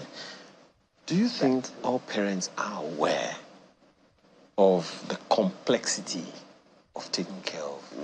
No, not all parents are aware. So a lot of awareness is required. And we're doing that, but it's not enough. Sickle Cell Foundation Nigeria is doing a lot of other... I'm so happy, in fact, that over the years, a lot of NGOs, non-profits have jumped on the bandwagon and are educating the public, but it's not enough. There's so much more that needs to be done. So it's got to be all hands on deck. Okay. Now, Farida, you know it can be very overwhelming, this feeling. Yes. Young people may not always understand it. For those of them who are probably right now parents and the people having the sickle cell themselves, who are probably about to give up, overwhelmed, troubled, what would you tell them? Don't give up. It's just a passing phase. And it's not that serious. If you treat it well, do not give up. It's just something that will happen and it will go. Once we reach the age of 16 upward, our health starts to be better and I think the crisis lowers. So I felt that once. Yeah. It's not a good feeling at all. It brings you down. It lowers your confidence. But don't fight that feeling that you can do it. You can conquer it. That's what I call warriors. You can fight it. It's nothing. We are fine. We are just a little different. That's the minus thing. How does it affect your academics? Oh, a lot. When I get sick, sometimes I miss my tests, my exams, but I get back up, I read, and I become top of my class. Top, always top. Really? Always top. Okay. Always top. Well, you've been very, very proud of your mom with us here, and your mom happens to be here. By the way, you gave us your mommy's name, Mrs. Olasumbo Adedeji. Thank you very much. Thank you. When you, first of all, how did it feel when you observed or learned that your daughter had this condition? I felt bad. I was crying because that day I just went for a test myself. Because what made you go for the test? Yes, I noticed every 2 weeks malaria infection, just infection. So I was asking, what is infection? So I asked the doctor at the hospital. He said infection. So I said, maybe it has carrier, this, whatever, I don't know. So let me go and do the test. When I did the test, I opened it, I saw an SC. I said, what type of genotype is this SC? He said, okay. I took it to the doctor and she explained to me. And I told her, my husband is AA, I'm AS. So the doctor told me, no, your husband cannot be AA. Because your husband he will be AC because of this, your child. I said, he did the test and I did my own. Not knowing they gave us wrong genotype where we did the test. And this is my third daughter. My first one was not like this. I have AC because that one too, I could remember she was complaining about waist, leg pain. I said, how can a 4-year-old girl be complaining? So I took her to a hospital and they did a genotype. They told me it's AC, that is a genotype and doesn't have anything except that when she stressed herself. So I put my mind off on it. So giving back to Farida, knowing she's a sickle cell, I cried. But someone now connected me to Sickle Cell Foundation, told me about foundation that when I get there, they will lecture me, they will counsel me about how to take care of my child. Sickle Cell really tried for me because I'm part of them, they are part of me. Because if I have any small thing, I'll run to the center. This is what I'm facing, this is what I need, this is what I do. And they attend to me anytime I get there. Because they really, really tried. Because going to the foundation, giving us a monitoring this thing, you can take good care of your child. Like my child now, we used to travel, it's festive period now, we are supposed to travel. But for the past 6 years, I don't travel with her again. Because I notice if we go, when we come back, I spend more money. So we don't want to go again. I stopped that. It's about monitoring and knowing how the child body is. She loves reading, but if she reads much, I'll spend money. So I've known that when you read small, go and rest. When you read small, go and rest. But when she's sick, when she get back to school, she became like first. She doesn't exit third. Wait. Since her primary school. Okay, we have heard. So proud mother. So when she's reading too much, it will be a problem. Yes. What of when she's watching film? That too. When she watches much, I tell her because she will stress her brain, her body. So you see, you're watching too much film. So, well, you heard what she's saying about her mom. She's very, very proud of you, by the way. Yeah. Thank you for taking care of her. Now, but there are many other mothers and fathers watching you right now who have no idea what to do, are panicky, are worried. What would you be saying to them? Like I used to say to them, because some of them come to the foundation or we meet at the hospital, they will just say, she's old enough. Why are you telling her sit down? Why are you telling her carry water bottle? Why are you telling her? I said, no. Till they get married, you will still be monitoring them. They are still a child because they are not like us. Like she now, she used to complain, my mommy, you don't want me to run. Because I could remember we had, the foundation organized a doctor something for us to go and play. So they brought a doctor, and the doctor told her, I said, my daughter likes sports. She said, don't stop her since she likes sports. Let her be doing it. Since then, since her primary school, she's been running relay for her school. She's been doing so many sports. So I used to advise them, when you know your child, know her weak points, know what she is doing, know anything. Like, for example, we were sitting there, she went to the toilet, she spent like 5 minutes, I stood up to go and check on her. Yes, that's right. So it's monitoring. So if you are doing that, you will, because when she was small, because I put more effort, that's why she's like this. If I didn't put more effort, she won't be like this. She will come in another way. What kind of frustrations did you face as a mother? As old as she is, if there is crisis, I will back her. My mommy backed me. Till now, my mommy backed me.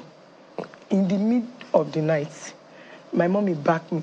It's when you back me that this leg will go down. Yeah. That is it. So you see the care, love, support. Let me say, I can't sleep. when I'm supposed to sleep. Or I have an important thing that I'm supposed to do, I can't do. Okay. These things, Dr. Akishete, does also affect the economies of parents, doesn't it? Certainly. How significantly? Oh, absolutely. Okay, to take care of a child, let me say, between 0 and 5, because they're on everyday daily medication, 5,000 naira a month. Okay? You may think it's not much, but this is what they do every day. And when they come into our center, for instance, they get to take folic acid, but we give them all of this free. When you say free, somebody has to pick up the tab. And that's because we have support from individuals who are charitable and sometimes corporate organizations as well. But if you now add other things, blood transfusion, or the child has a crisis and has to go on admission, you're talking about sometimes 100,000 naira. We've had to pay the bills for patients who are on admission, 100,000 naira plus. And they're paying out of pocket. You may also ask me, what is the health insurance? What about health insurance? And then we have been in discussions with HMOs. I tell you, Ayo, what they're saying to us is that sickle cell is not good business. So we're still talking about how do you bring them in. We want to bring our members on board, register them, and take care of them whenever they attend hospital. We're still having those discussions. I hope this... So there are no laws yet. We don't have policies that address that well, and laws that will give it bite. So that is why this kind of virtual town hall is so important. So everybody should listen. And what comes out of it, a communique will come out of it, which will submit to the Ministry of Health and to the legislators as well. Put heads together and come up with what we can do to improve things in Nigeria. The details again. Thursday this week? Thursday the 20th, and it's at 20th of June, 11 a.m. So where do we register? The link is online, and your producers have everything. Okay. And so, well, that's actually right where we went to. So if you just Google Sickle Cell Foundation, you should be able to get the website that people will go to, and then all of the information is there. Necessary. We have to thank you very much, Dr. Annette Akishete, consultant public health physician and National Director and CEO of Sickle Cell Foundation Nigeria. Thank you so much for your time. Thank you so much, Ayo, for having us. Thank you, Farida. Adideji. Living with sickle cell, as Dr. Akishete said, is not a walk in the park. I don't know how you cope, but God help you continually. She's doing well. And Mrs. Olasumbo Adideji, thank you so much for taking care of your daughter. And thank Mr. Dauda Adedeji as well. Because he's the founder of everything. 5,000 naira to daily is not a joke.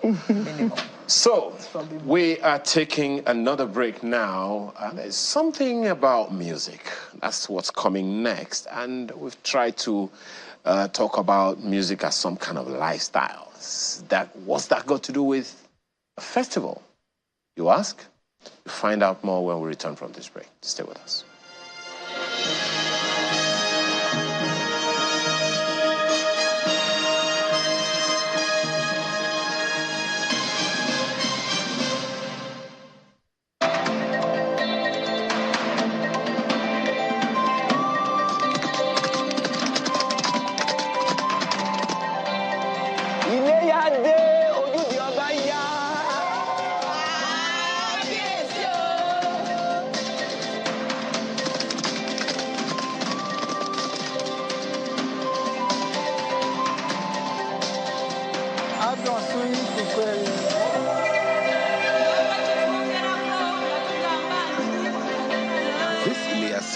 Take advantage of the Adron Homes golden opportunity to become your own landlord with an amazing offer of 30 to 45% discount on land sales. Get a gift from our promo stock of 500 rams, 300 bags of rice, 300 deep freezers, or 200 cows. You also get an option of 12 to 24 months payment plan. Adron Homes celebrates with you this Ilea. Adron Homes. Building cities, communities, and homes.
Well, thank you for staying with us. The Ashiwaju of Remo Christian Choir Festival is what we want to talk about now. It's an annual gathering for choral performances by various church choirs, choral groups nationwide. It started about 16 years ago as part of the annual Family Thanksgiving program of Otumba Benga Daniel, former governor of Ogun State, at the International Ecumenical Worship Center, Abraham Tabernacle in Shagamu, Ogun State.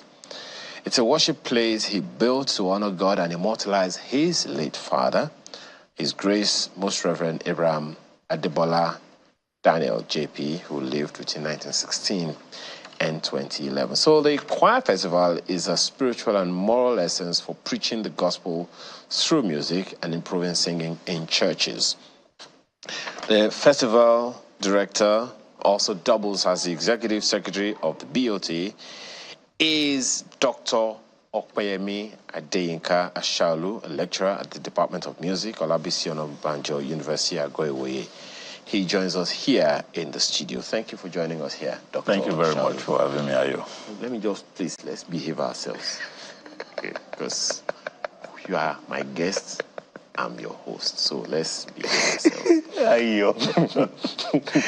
Sorry, for those who don't know where that is coming from, we go way back. We work together. He's also a broadcaster. So that's it. Let me just, because, anyway, let's not talk about that one yet. So, thanks for joining us this morning. It's my pleasure. I know that music is your space, it's your forte. And so, first of all, allow me to segue into music generally. All right. And talk about the benefits of music, particularly the kind of music that you that you really enjoy making. Talk to us about, first of all, your genre of music and what's the essence of it that people don't know.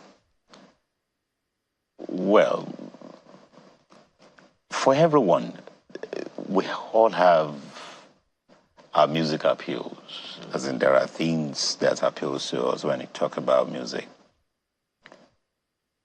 And if you're talking about my genre of music, you know, classical music, hymns, we're talking about this somewhere. And it was said that virtually all the guys in the hip-hop scene in Nigeria today, virtually all of them, maybe some of them came from the church, came from the choir. That what have actually set the tone for what they're doing now. Either perhaps they were singing in a SATB choir or a children choir, or even a contemporary choir.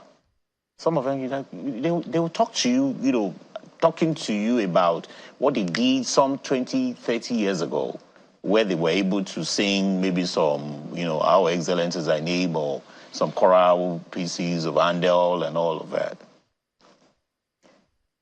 One thing that is pertinent about this is that it's like the music is just there.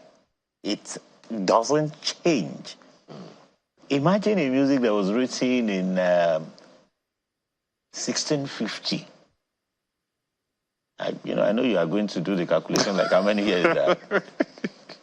Handel wrote Hallelujah chorus some 100 years ago. And we still sing Hallelujah chorus today, and it's still relevant. Some choir are still just need to learn the anthem or Hallelujah Amen or Zadok the priest. Some works by Haydn, Joseph Haydn, Mozart, Beethoven, some piano works. When you see some deep lawyers, as in lawyers who are well grounded in their enclosure, you see there are two things that you see with them. Either you see jazz works or classical works. You're leading me to where I want to go. What are the purposes or functions? I was going to talk about the therapeutic, but we'll come back to that later. Why is it that people who are... I've seen a number of people who are more in the academic space, who are more in the intelligence space, love the music, the jazz music of this world, the classical music of this world, the hymns or hymnals of this world, instrumentals, with certain kinds of instrumentals, not just, all this, with drums and other percussions like that. Why? Because those things are deep. Even when you look at, when you listen to some jazz expressions, maybe a piano, is doing, some solo work. The feel, it's called a feel in music. It could be a kind of thematic material, and then it will go on, and the person will just meander, and then you're like, what is this guy doing? Talking about hymns now. I said this to someone during the course of a week, that there are some fantastic organists who ministers. They ministers with their playing. When they play the organ, imagine yourself worshiping at the Cathedral Church of Christ Marina in Lagos. And then, with the pipe organ, the antiphons, the Spanish pipes and all that. And then the organist or the man on the organ plays the organ, and then he now did a variation in the course of a hymn. To some, they will do that variation in such a way, or those variations in such a way that it would take you to the throne of grace. How do I mean? You build those themes, and then it will go. Then modulation is happening in between for only discerning mind. That, okay, well, what is this person doing? But for someone who understands, like, I've seen people who will listen to hymns and they will collapse, they will faint. The music takes them from this body, and they were like, what happened to you? I don't know. How did you get to where you were? Did you see angel? I don't know. The power of music can't be explained. You cannot. And if you are talking about the spirituality of music, virtually all music is spiritual. Not in the sense that we are going to look at it like, okay, I fall under. Virtually all music, it depends on the way you are saying it. So essentially you're saying that we have to be very picky what kind of music we listen to. The kind of music that we listen to says a lot about who we are. It can actually form the kind, there are things that you listen to. You are not singing when they are playing it, those times when Barbing Saloon will play loud music from speakers and unconsciously you are in the bedroom the following day, you are just home. You're like, how did they come? You remind me of a lecturer. I think he's in Canada now. Was giving a talk one day, and he was called previously somewhere to come give a talk at an end-of-year party. And they were playing this vulgar, secular song. And this guy is a Christian, you know, a believer and very committed and all of that. He said he woke up the following morning unconsciously, just singing the lines, almost literally confessing negative things, and he just had to call himself back. You know, so again, let me emphasize, I mean, it says, because we take it for granted that maybe it's just music. So let people understand, because some of us just love some artists without understanding that that artist has a strong communication, strong impact on our lives. Talk to us about that so people know, and then maybe from now we can begin to make choices. Music, all kinds of music that we listen to communicates to us. When you listen to, I'll put it to you, Ayo. There are certain type of music that you listen to. It will like somebody as in is going to cut in your element. You just be there. Take for example some hymns. Maybe hymns that were written take for example this popular hymn by Fanny Crosby, I think. Is it Fanny Crosby? You know, there is this hymn, It Is Well With My Soul. When you look at some stories of some of those hymns, a man who sent his family on a voyage and then there was a shipwreck and then the wife sent a message to him that saved alone. He had to come via a ship, line to meet the wife. And so when they got to where the shipwreck happened, the wife told him that it happened here. And it was said that the man knelt down and they said, it is well. That was the genesis of that hymn. And then when you're not like, okay, well, people will be singing, it is well with my soul, it is well with my soul. You don't know what actually led to that. Some people just hearing that, they will start crying. For example, when I sing in Yoruba, in my native language, it gets to every fiber of my being. The name you were trying to remember is Horatio Stafford, right? Yes, thank you very much. A lawyer, I think he was a lawyer and a real estate magnate. And there are some people like that they will just listen to a particular type of music and they'll be like, they will just be quiet.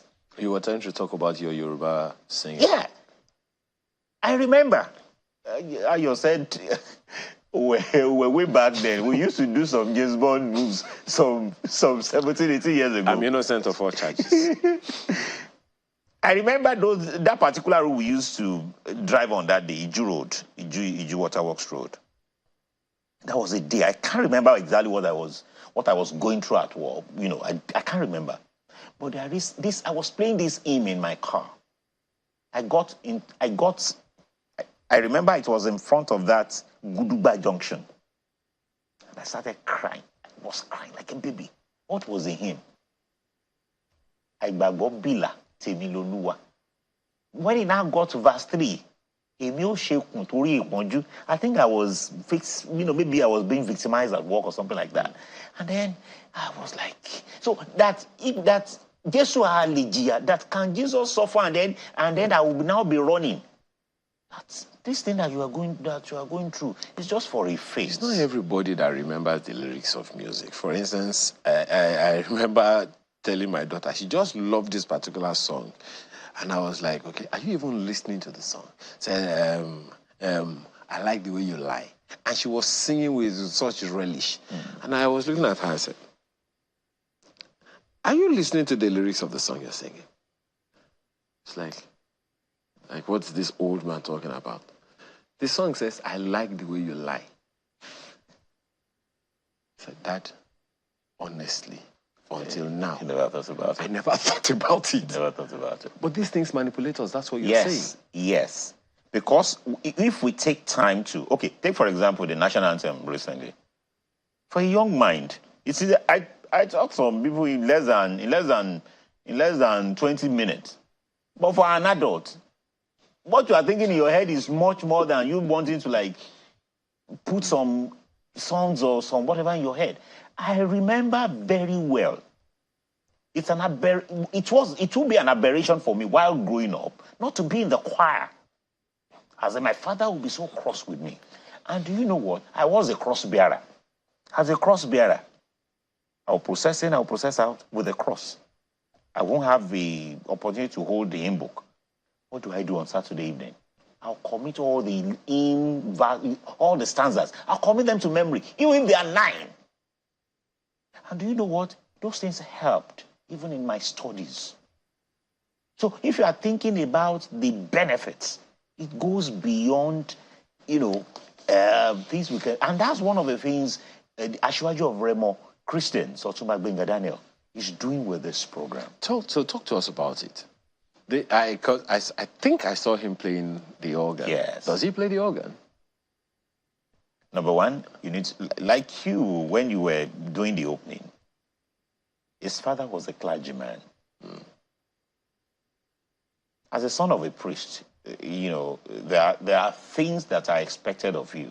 Being in the choir, doing all that. And when he was at Baptist Boys High School in Abeokuta, he was in the choir. I think in 1973 he was one of the few boys that sang Hallelujah Chorus. I saw the picture in his library recently. And then when he was at BBHS, he was a college pianist. Okay.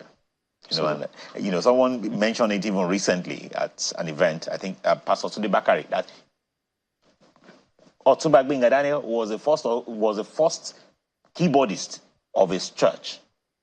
That he comes with his own personal keyboard to play when they started Latter in Assembly. Wow.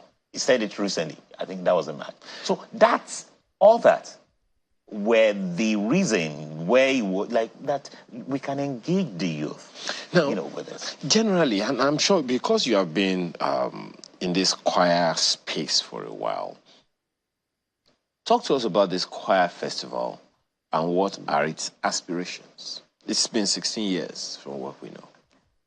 Yes, it started as a family Thanksgiving, 16 years ago.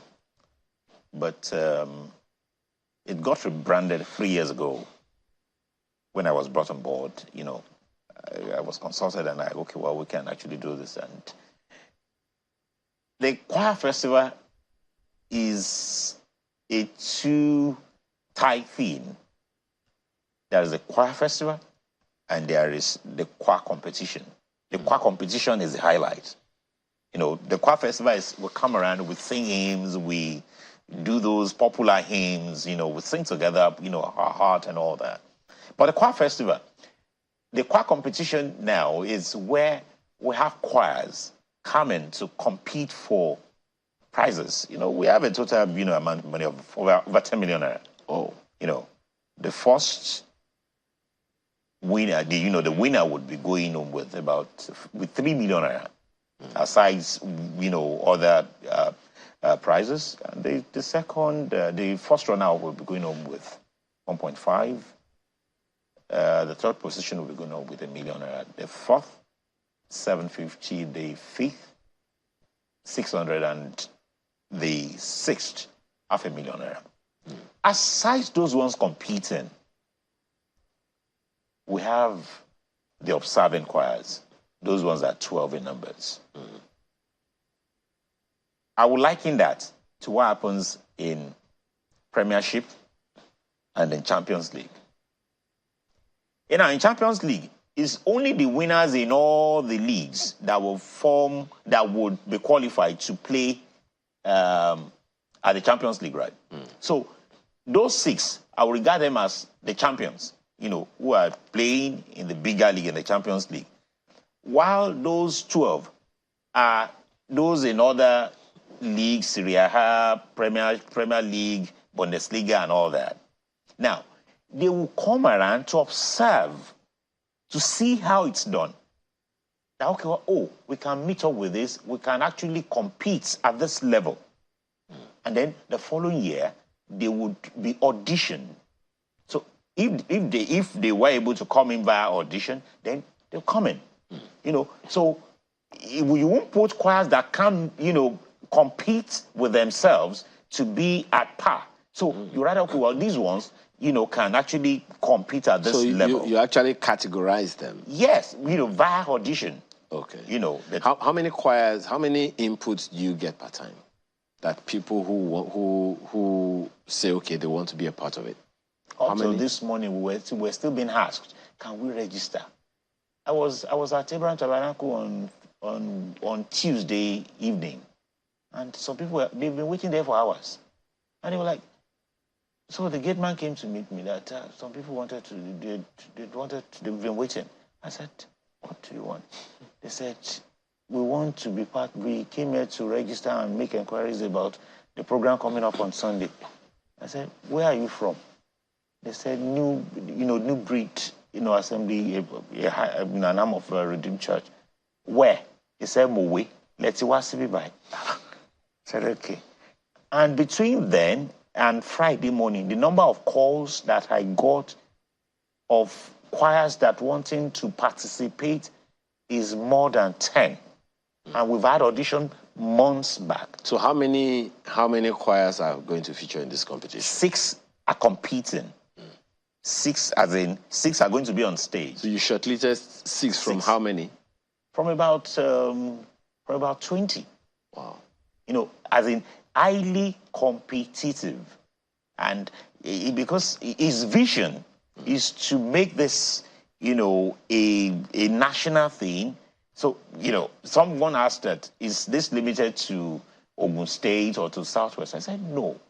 This year we're meant to have a cappella from Akwa Ibom. They were meant to come and perform. We have more than enough choir. A choir is coming from Akure. Out of the 6 choirs, we have the Emerald Choir from Akure. We have the Messiah Chorale from Ile-Ife. We have New One Osam from Lagos. New One Osam won last year.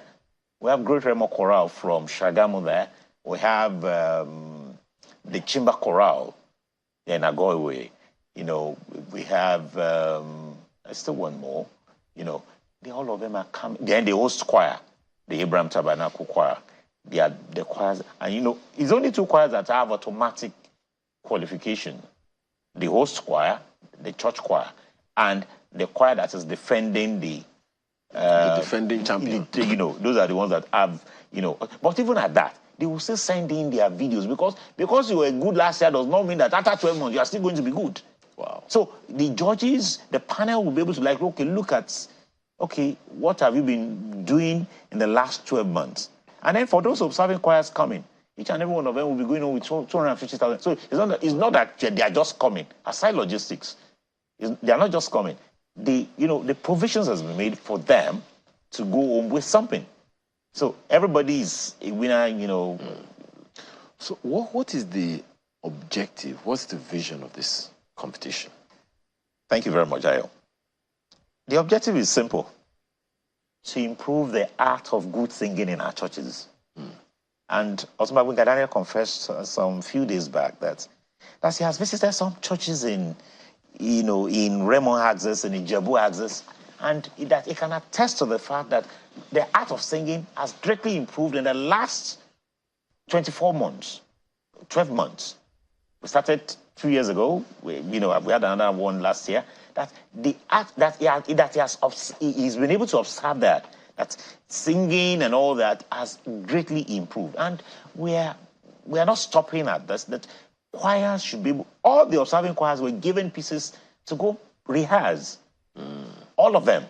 That okay, by the time you come around, at least there will be a tune that you will learn. And Ashiwaju of Remo Christian is not just putting up this program as a thing that's just, that will just come around and, just once a year. Another thing is just about the training and retraining of the trainers. the organist, we have death of good organist. As a good organist, I'm not talking of vampires. Death of good organists. So how do we train them? So one of the things the board, the Ashwaju of Remo Christians himself is, what they're trying to do is to train would-be organists, like it was in the days of theirs, to organize symposium retreats for choirs. There are, what you find in most places is that you don't have disciplined individuals. And I do tell people, if you are not disciplined outside of the choir store, you can't be disciplined in the choir store. You cannot. So that there will be symposium for them, and then the relationship between the pulpit and the stall. The pulpits are the pastors. The stall are the choirs. The relationship between the pulpit and the organ. That's what's the relationship? Is there synergy? Do they work together well? We are trying to look into some of those things. And then the festival would see us having important personalities. The chairman for this year is the Ogbeni Oja of Ijebuland, Olorogun son of Olorun Shokuku. We have, last year we have the former president of Nigeria, President Olusegun Obasanjo, and we're expecting him this year. Sir Kensington Adebutu, Ambassador Tokumbo Awolowo Dosunmu. Some eminent personalities, Dr. Taiwo Afolabi, all of them are expected at this year's choir festival. Now, there are those who are wondering, is this competition only for the church? Or are there other hopes of expanding the influence of the success of this competition and festival to other parts of the world, so to speak? It's not only for the church. Most of those competing this year, they're not church choirs. Some of them are, choral groups. At least about 3 or 4 of them. But those who belong to a choral group maybe are members of different church choirs. It may not be one choir. They are members of different church choirs. So when you look at it, that okay, how do we go about this? Are we just going to have a choir festival and then it ends there? The idea is to be able to have a choir that will represent Nigeria in World Choir Games. Perhaps in UK, and there's this choir program coming up in Malaysia in 2025. That we could have choirs go there. The exposure is going to be one thing. You're going to learn new things, and it won't just end there, because the thing that you're going to be bringing, perhaps even choral pieces, when you exchange ideas with those who are meeting, maybe from Ghana or from other countries, from Australia, for example, those lessons are not things that you can go to the market and buy. And you think about it that, okay, as it's been done here in Remo Access, that's where the program is situated. The tentacles is being extended to the southeast, to the south, to the northeast, to the northwest, to sub-Saharan Africa, and to other parts of the world. The reason I asked that question is the basis is from something that you said earlier, that most of the music makers today came from the church. Those who would never forget that late Whitney Houston, for instance, started from the church. And a good number of people like that as well for different parts of the world, even here in Nigeria, who started from the church. So that's the basis of the question. Are there such aspirations that, okay, the lessons they learn, the principles they learn, the cultures they cultivate will be extended into different parts of the other kinds of music that they decide to do? That's the basis of the question. Yes, that would be in a place of training. Okay. It might shock you. Some of them may likely be going back to that church where the roots. Don Jazzy started from the church. The band started from the church. And you won't see a bit of that church thing in some of the things they do, even when they are doing what some people will call worldly music. You still see. There are some who right now remember that they would not forget seeing Davido playing drums in a church. So there is this influence of that church thing on what they are doing. And like you said, some of them would say they would never forget their roots. Now, in place of these guys coming back could be, being there could be a kind of inspiration to some other folks coming. Even when some church would think, oh no, you are not. There was a day I went to. There's this church around Ogudu, and there's the guy that plays the keyboard there.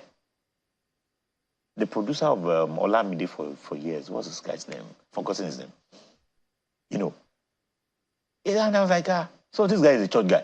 As in, when you get to the church, you're like, and the guy has been a producer, as in. Well, there are quite a number of them. This guy also, Eid-el-Kabir is a church. Is Eid-el-Kabir that I'm just not even going to go. Is Eid-el-Kabir that I wanted to. I know. I got to the church, Pastor Yemi's church.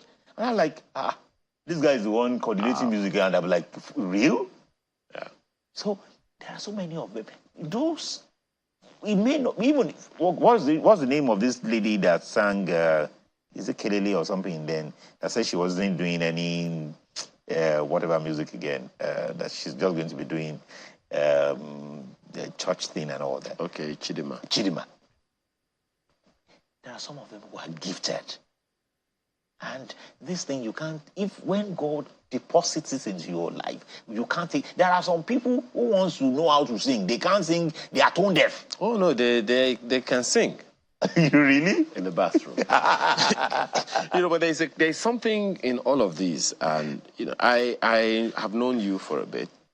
And one of the things that I know, and which is a culture of music, is discipline. Yes. Now, someone who is unable to maintain certain disciplines may not be able to do music absolutely the way you have known it. When we talk about music, people, do you think? Let me make it a question. Do you think people understand? Because you see, the dexterity, the load of work that goes into classical music is the reason some people will never compromise, going for classical music, singing, classical hymns.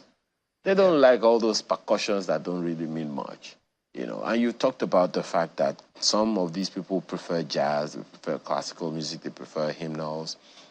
Talk to us about the therapy of it. We'll come to the discipline. Talk to us about the therapy, the therapeutic benefits of music, and how it can help people's health, if you can tell us that. That's an aspect of a branch of musicology or ethnomusicology, if you would say, music therapy. What you said now just reminded me of something, a personal experience. I remember I can't remember now, like over 20 years ago, I had an operation, a minor surgery, appendectomy. And immediately I was wheeled out of theater. I was being taken into the recovery room. And the program was going on Radio Nigeria by, I think, it was Mrs. Banky Ademola that was on here. She has this program then, Classical Hour. And then she played a work by Antonio Vivaldi. I think a piano work. In my subconscious state, I was repeating what she said. And then the nurses started running, like, what happened? Like, maybe he wants to relapse, maybe I wanted to relapse or something like that. And then my mom smiled. And leave him alone, he's fine. That's he's reacting to that thing that he listens to, he heard on radio. So they now went, so they thought maybe the thing was disturbing me. One of the nurses now went to put off the radio. And I screamed that, who did that? So they were confused at what's wrong. So you don't know what music does. There are some people, when, let's go a bit, you know, I know you don't usually say the Bible, the Holy Writ, like you say. We're told that when King Saul, in that state of his, and that's, you know, just in that, David, a little boy, will be called to play on the harp. And that's what will cure the king of his madness. Madness that Saul had at that time was not madness Ikowo. It wasn't on the streets, it was not. But he was mad. Maybe that's what those in medical sciences or in medical life will call mild psychosis. Perhaps. But before maybe his mild psychosis, maybe he had depression. The depression is already dealing and messing up with that. And if you find most people that would face a phase of depression or something like that, they don't usually like to listen to music. At that time, they don't want to listen to anything. As in anything at that time, they just want to shut it out. Because if they can't listen to music at that time, that thing will take, because before you know it, you'll be singing with your heart. You are not saying anything that you still do agidi small. I think somebody used to say that now from leg movement you take enter dance. You are in that state, and then you are listening to music. As you are listening to the music, you'll be singing by heart, small. And if here's not that depressing moment that person has found, would likely fade out or phase off. That's when you don't listen to anything at all. I don't want to talk to anybody. I don't want to, either in the house or in the car. You just want to be this solitary kind of thing. It messes up with it, with one's mental state. And the therapeutic nature of music is not what anyone can explain. You cannot. And that's why I said something the last time, that music appeals to us in different way, in different form. And music also influences us. Absolutely. But we don't know many times. Let me give you an example. Back in the day, I think it was in the 90s, I used to commute, via buses from those minibuses to work from one end of town to another, towards Ikeja. And I noticed, over time, I just noticed that there are certain kinds of influences, certain kinds of driving styles or patterns that I noticed, depending on the music the driver was listening to. AY. There is this place on, if you are going to Magodo, Shagisha, every Friday, via Saturday like this, you just see cars getting into a ditch. There is this ditch at the end of that road. I think they've done a kind of whatever barrier there now. When boys are coming back from club on Friday night, when things don't enter body well, if you yourself know now, the way the thing is going to be telling you to match, and the way they are stepping on the pedal could be as a result of the beat. If it's an hot beat and the thing is. But it goes back to what I'm saying. Because, so I've seen drivers listening habitually to reggae music. Yes. And I see the way they drive. Yes. Those who listen to raga, a variant of reggae. Yes. It has a different modulation. those who listen to Fuji, yes, there is a different variation. Now, those who listen to certain artists who play Fuji, it's a different variation. They're in their way of life and style of driving. Yes. There are those who listen to juju music. Then there are those who listen to hip-hop. Now, hip-hop is also different from rap music. Absolutely. So those things, sometimes we don't even know that the music we listen to, either by choice or by association, influences our habits, our characters, our behaviors one way or the other. We don't know. So how do we track that?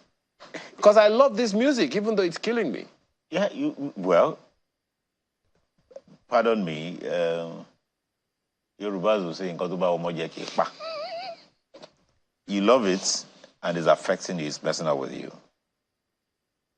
All of us knows what is good for us. You only somebody that is bad, no. As in, if that whose character is not good, knows. But he's looking for somebody who's going to tell him that, well, your character. So if you know that this music is not good, there is this particular whatever. When if you talk about how it's a humongous thing, when you talk about how music influences us, especially the younger ones. I remember my father used to be a vicar of a particular church, a big church, and the sexton, the daughter of a sexton, about 3 years old. 3? Less than 3 at that time, because she was barely walking.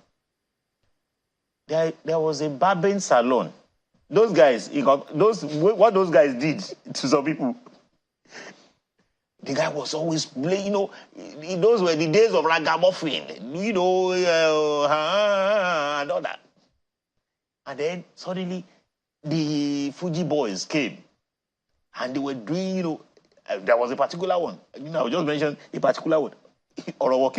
And then this little girl started singing that like, where? Until we were able to trace it, the vicarage is just a stone throw to the barber's shop. Like, where? How did this happen? We don't play this kind of music around in the church. How did, and the girl will be singing that, like that. Now, if music can influence a little child like that, how much more an adult? Like you said the other time, some people, they would have gotten into the bedroom, they would have been humming, and they were like, wait, Satan, I rebuke you. I bind you. They will now be kabashing. They listen to it unconsciously. It's not a problem they wanted to, but the thing just happened, and then, bam, they're already singing. And then, what actually changed the narrative a bit of how those things were played down were the days when what I would call, or what some scholars have called sentimental music, came on board by some, gospel artists. And it started with a song like Yoshagolode Pota. It appealed to non-Christians, Muslims, to everybody, to even tradition. That played down those lewd lyrics. And then when you said something that those who listen to Juju, you are listening to Miliki Express. You'll be Miliki the Mama Drive. No, you wouldn't Konishi Gra now. Or you are listening to Ike Dairo. You are listening to Eleda Mochori. You want to be doing Gra. Actually, there are some other. I, for instance, have this, just remembering, even though I don't know the lyrics of Anne Mariah Joss. Okay, yeah, Dan Mariah Joss, yes. Goje. That instrument is, I don't know. Okay, so in closing, because we're gradually getting there. The value of music. Yeah. We just love music without having a purpose for it. Okay. So how do we make that transition of loving music for purpose, not just for fun, for function, not just for the fun of it? And don't also forget that making that transition is difficult. Absolutely. I've loved Davido all my life. I've loved Wizkid. I've loved Michael Jackson. I've loved Deborah Cox all my life. I've loved Leo Oscar all my life. And here I am being told that this music is killing me. So, making that transition, dropping what I love for what I need, it's a difficult one. What you just, thank you very much, Ayo. What you just said now is what scholars would refer to as functionality of music. What does it do to you? You know, at times I choose to listen to chants from Westminster Abbey Cathedral for 2 hours, non-stop. You just be playing psalms that are, it's giving me a kind of not soul-inspiring thing. It's not loud. It's just solemn, and it's just, just going, because it's not metrical. You don't know where, you are just singing, one of the chants we're going to sing tomorrow. I was glad when they said unto me. I know you'll be familiar with that for a reason. I was glad when they said unto me, let us go into the house of the Lord. Our feet shall stand in that. You don't know where you are going. If you are not familiar with it, you'll be like, what are they singing? Are they singing these or, that's Psalm 122. So you look at it, the functionality of music would be inherent in the person who is listening. You are going to be the one to determine what you want to listen to and the kind of effect this is going to have on you. Interesting. So, back to this classical music. This event is tomorrow? By God's grace. Okay. Give us all the details. Yes. The program starts tomorrow at 12 noon, and the venue is Abraham Tabernacle, Obeirin Wole Road, Shagamu in Ogun State. It's in GRA, So this is one of those performances then? Oh, yes. This is the Chamber Chorale performing Glorious is Thy Name. This was that of last year. Okay. That's a choir, and I think that's been conducted by Dr. Femi Akonde of Department of Performing Arts. Forgive me for going into this particular one. What all those hand demonstrations, how does it affect the choir? Yes. Help people understand. Okay, how do conductors of a bus? No, they just call those ones, they just call the person just to enter. That's I teach conducting. Okay. I teach conducting. That they just call passengers in. That's what I used to teach. Okay. In conducting, a bus conductor will ask you, where's your bus stop? The same thing a bus conductor is doing is what a choral conductor does. This is the bus stop of auto. Stop. Come in. Turn up. Dude. Oh, okay. That's a simple explanation I use in my conducting class. There is also a different way that different people do. Some are rising, falling. Some are... there is what we call expressive conducting. Okay. You have hinge conducting.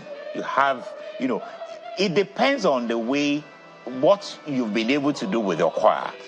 So when they know your style of conducting, they will fall in line. Like the way you understand that the conductors could be this.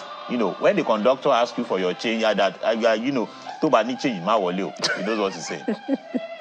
Okay, give us the other details. So it starts at about 12 noon, you said? 12 noon, yes. Okay. But before then, there will be pre-festival performance. We're expecting the Navy Band, the Nigerian Navy Band will be playing from 11 a.m. To 11:20, and then Intuition Orchestra, will be playing, brass orchestra with a timpani. We're playing between 11:20 and 11:40. And then Igbobi College Boys, fantastic boys. Igbobi College Boys will play between, yes, in Lagos, yeah. They will sing, about 2 anthems between 11:40 and 11:50. And we are going to have a tenor solo. Nanso tenor will sing 2 tenor solos, my tributes. How can I say thanks for all the things you've done for me, and another hymn between 11:50 and the top of the hour. And then at exactly 12, we're going to start the program. For how long is it going to run? About That's about 2.5 hours, 3 hours, thereabout. Dr. Okpeyemi Adeyinka Ashaolu, music consultant and director of music for the Asiwaju of Remo Christians Choir Festival. Thank you so much. Thank you very much for having me. And we wish you all the best. The Asiwaju of Remo Christians Choir Festival is happening on the 16th of June, 2024. We're right back in a moment. To stay with us.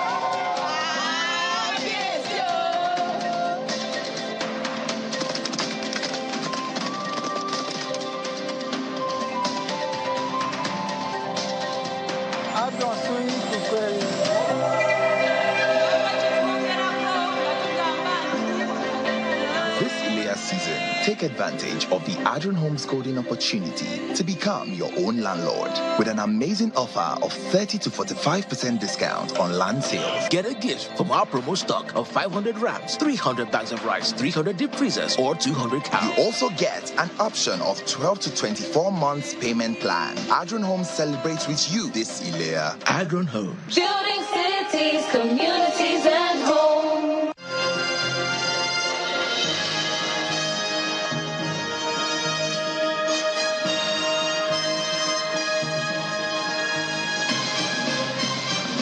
Well, my artist of the week got locked in traffic, but he's here now, so let's have a quick conversation with him before we call it a day. Sheikh Akari, help me again? Yeah, Sheikh Adakir Ahmed Tijani Agbari Gidoma, thank you so much for being here this morning. My pleasure. You are an Islamic scholar and gospel musician from Ilorin, Kwara State. What is it that you love about music? Actually, I picked up being a Dakir from my mom because she's also a Zakira. What does that mean? A Zakira means someone who sings Islamic gospel music. So I picked up from there. So that was around 1990. But professionally, I started my career in the year 1994. So to date, I'm still there. How has it been? We thank God. We thank Allah. I'm told that you have a unique blend of academic and religious expertise. Yeah. How are you able to blend the two? I actually, in year 2016, I gained admission into Lagos State University. So since then, I tried to stop doing dikiri. So around that time, so after then, I now picked up after completing my my university. So that was when I now started back. Okay. So what is your own signature? What's your unique flavor to Islamic music? It is a gospel music. So it is a kind of music different from a secular music. So what makes yours different? Because I'm sure that many other people who do the same kind of music. Mine is different because it is so lifting music. What's the core message you always want to pass across with you? It's all about Almighty Allah. So that is to remind people of remembering Allah in every situation we have. Why is that difficult for people, really? I don't think it is difficult. So we do have many Azakir like me. So I don't think it is. I mean, why is it difficult for people to always remember God? Because if they did, there are some previous Islamic clerics who came here and said, well, it's like many people don't always remember God. That's why, there's so much poverty in there. Because Allah, our Creator, he told us in the Holy Quran that we are the people that always forget something. So because our creator already called us that, so I think that's the reason why. So how far do you intend to take your music? Alhamdulillah, I think I've been able to achieve a lot from it. So recently, I'm the national president for the Association of all Adakirun or Dakirat in Nigeria. So Alhamdulillah, so my intention is to, I want people to know about the music called Adhikir. So I think that's my motive. I think the next time we bring you here, because we have to bring you back. All right. Traffic locked you out today. We won't allow that to happen next time. You're going to have to teach us or lecture us about this variant of your music. God really. Thank you so much for being here My this pleasure. morning. Sheikh Tijani Agbari Gidoma. Thank you so much for your time. Thanks for inviting me. And that brings us to the end of our program, Sunrise Today. Thank you for the privilege of being a part of your day. Well, it's a long weekend, as we have said, a holiday until Tuesday next week. So please make the best of it, and don't forget, it's a festival of sacrifice. Make yours. Commit to one. Amaya Makinde. Enjoy the rest of your weekend.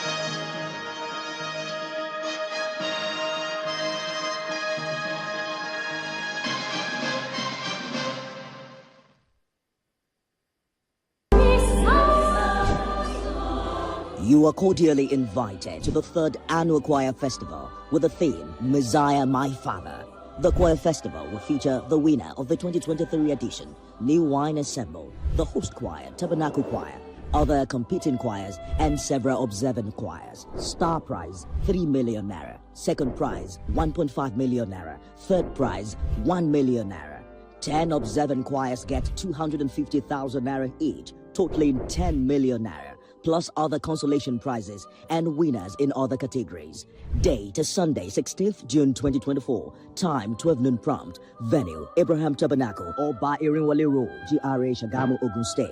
Chief host His Excellency Otumba Engineer Benga Daniel, FNSC FAENG, the Ashiwaju of Remo Christians. The Choir Festival, improving the art of singing in our churches.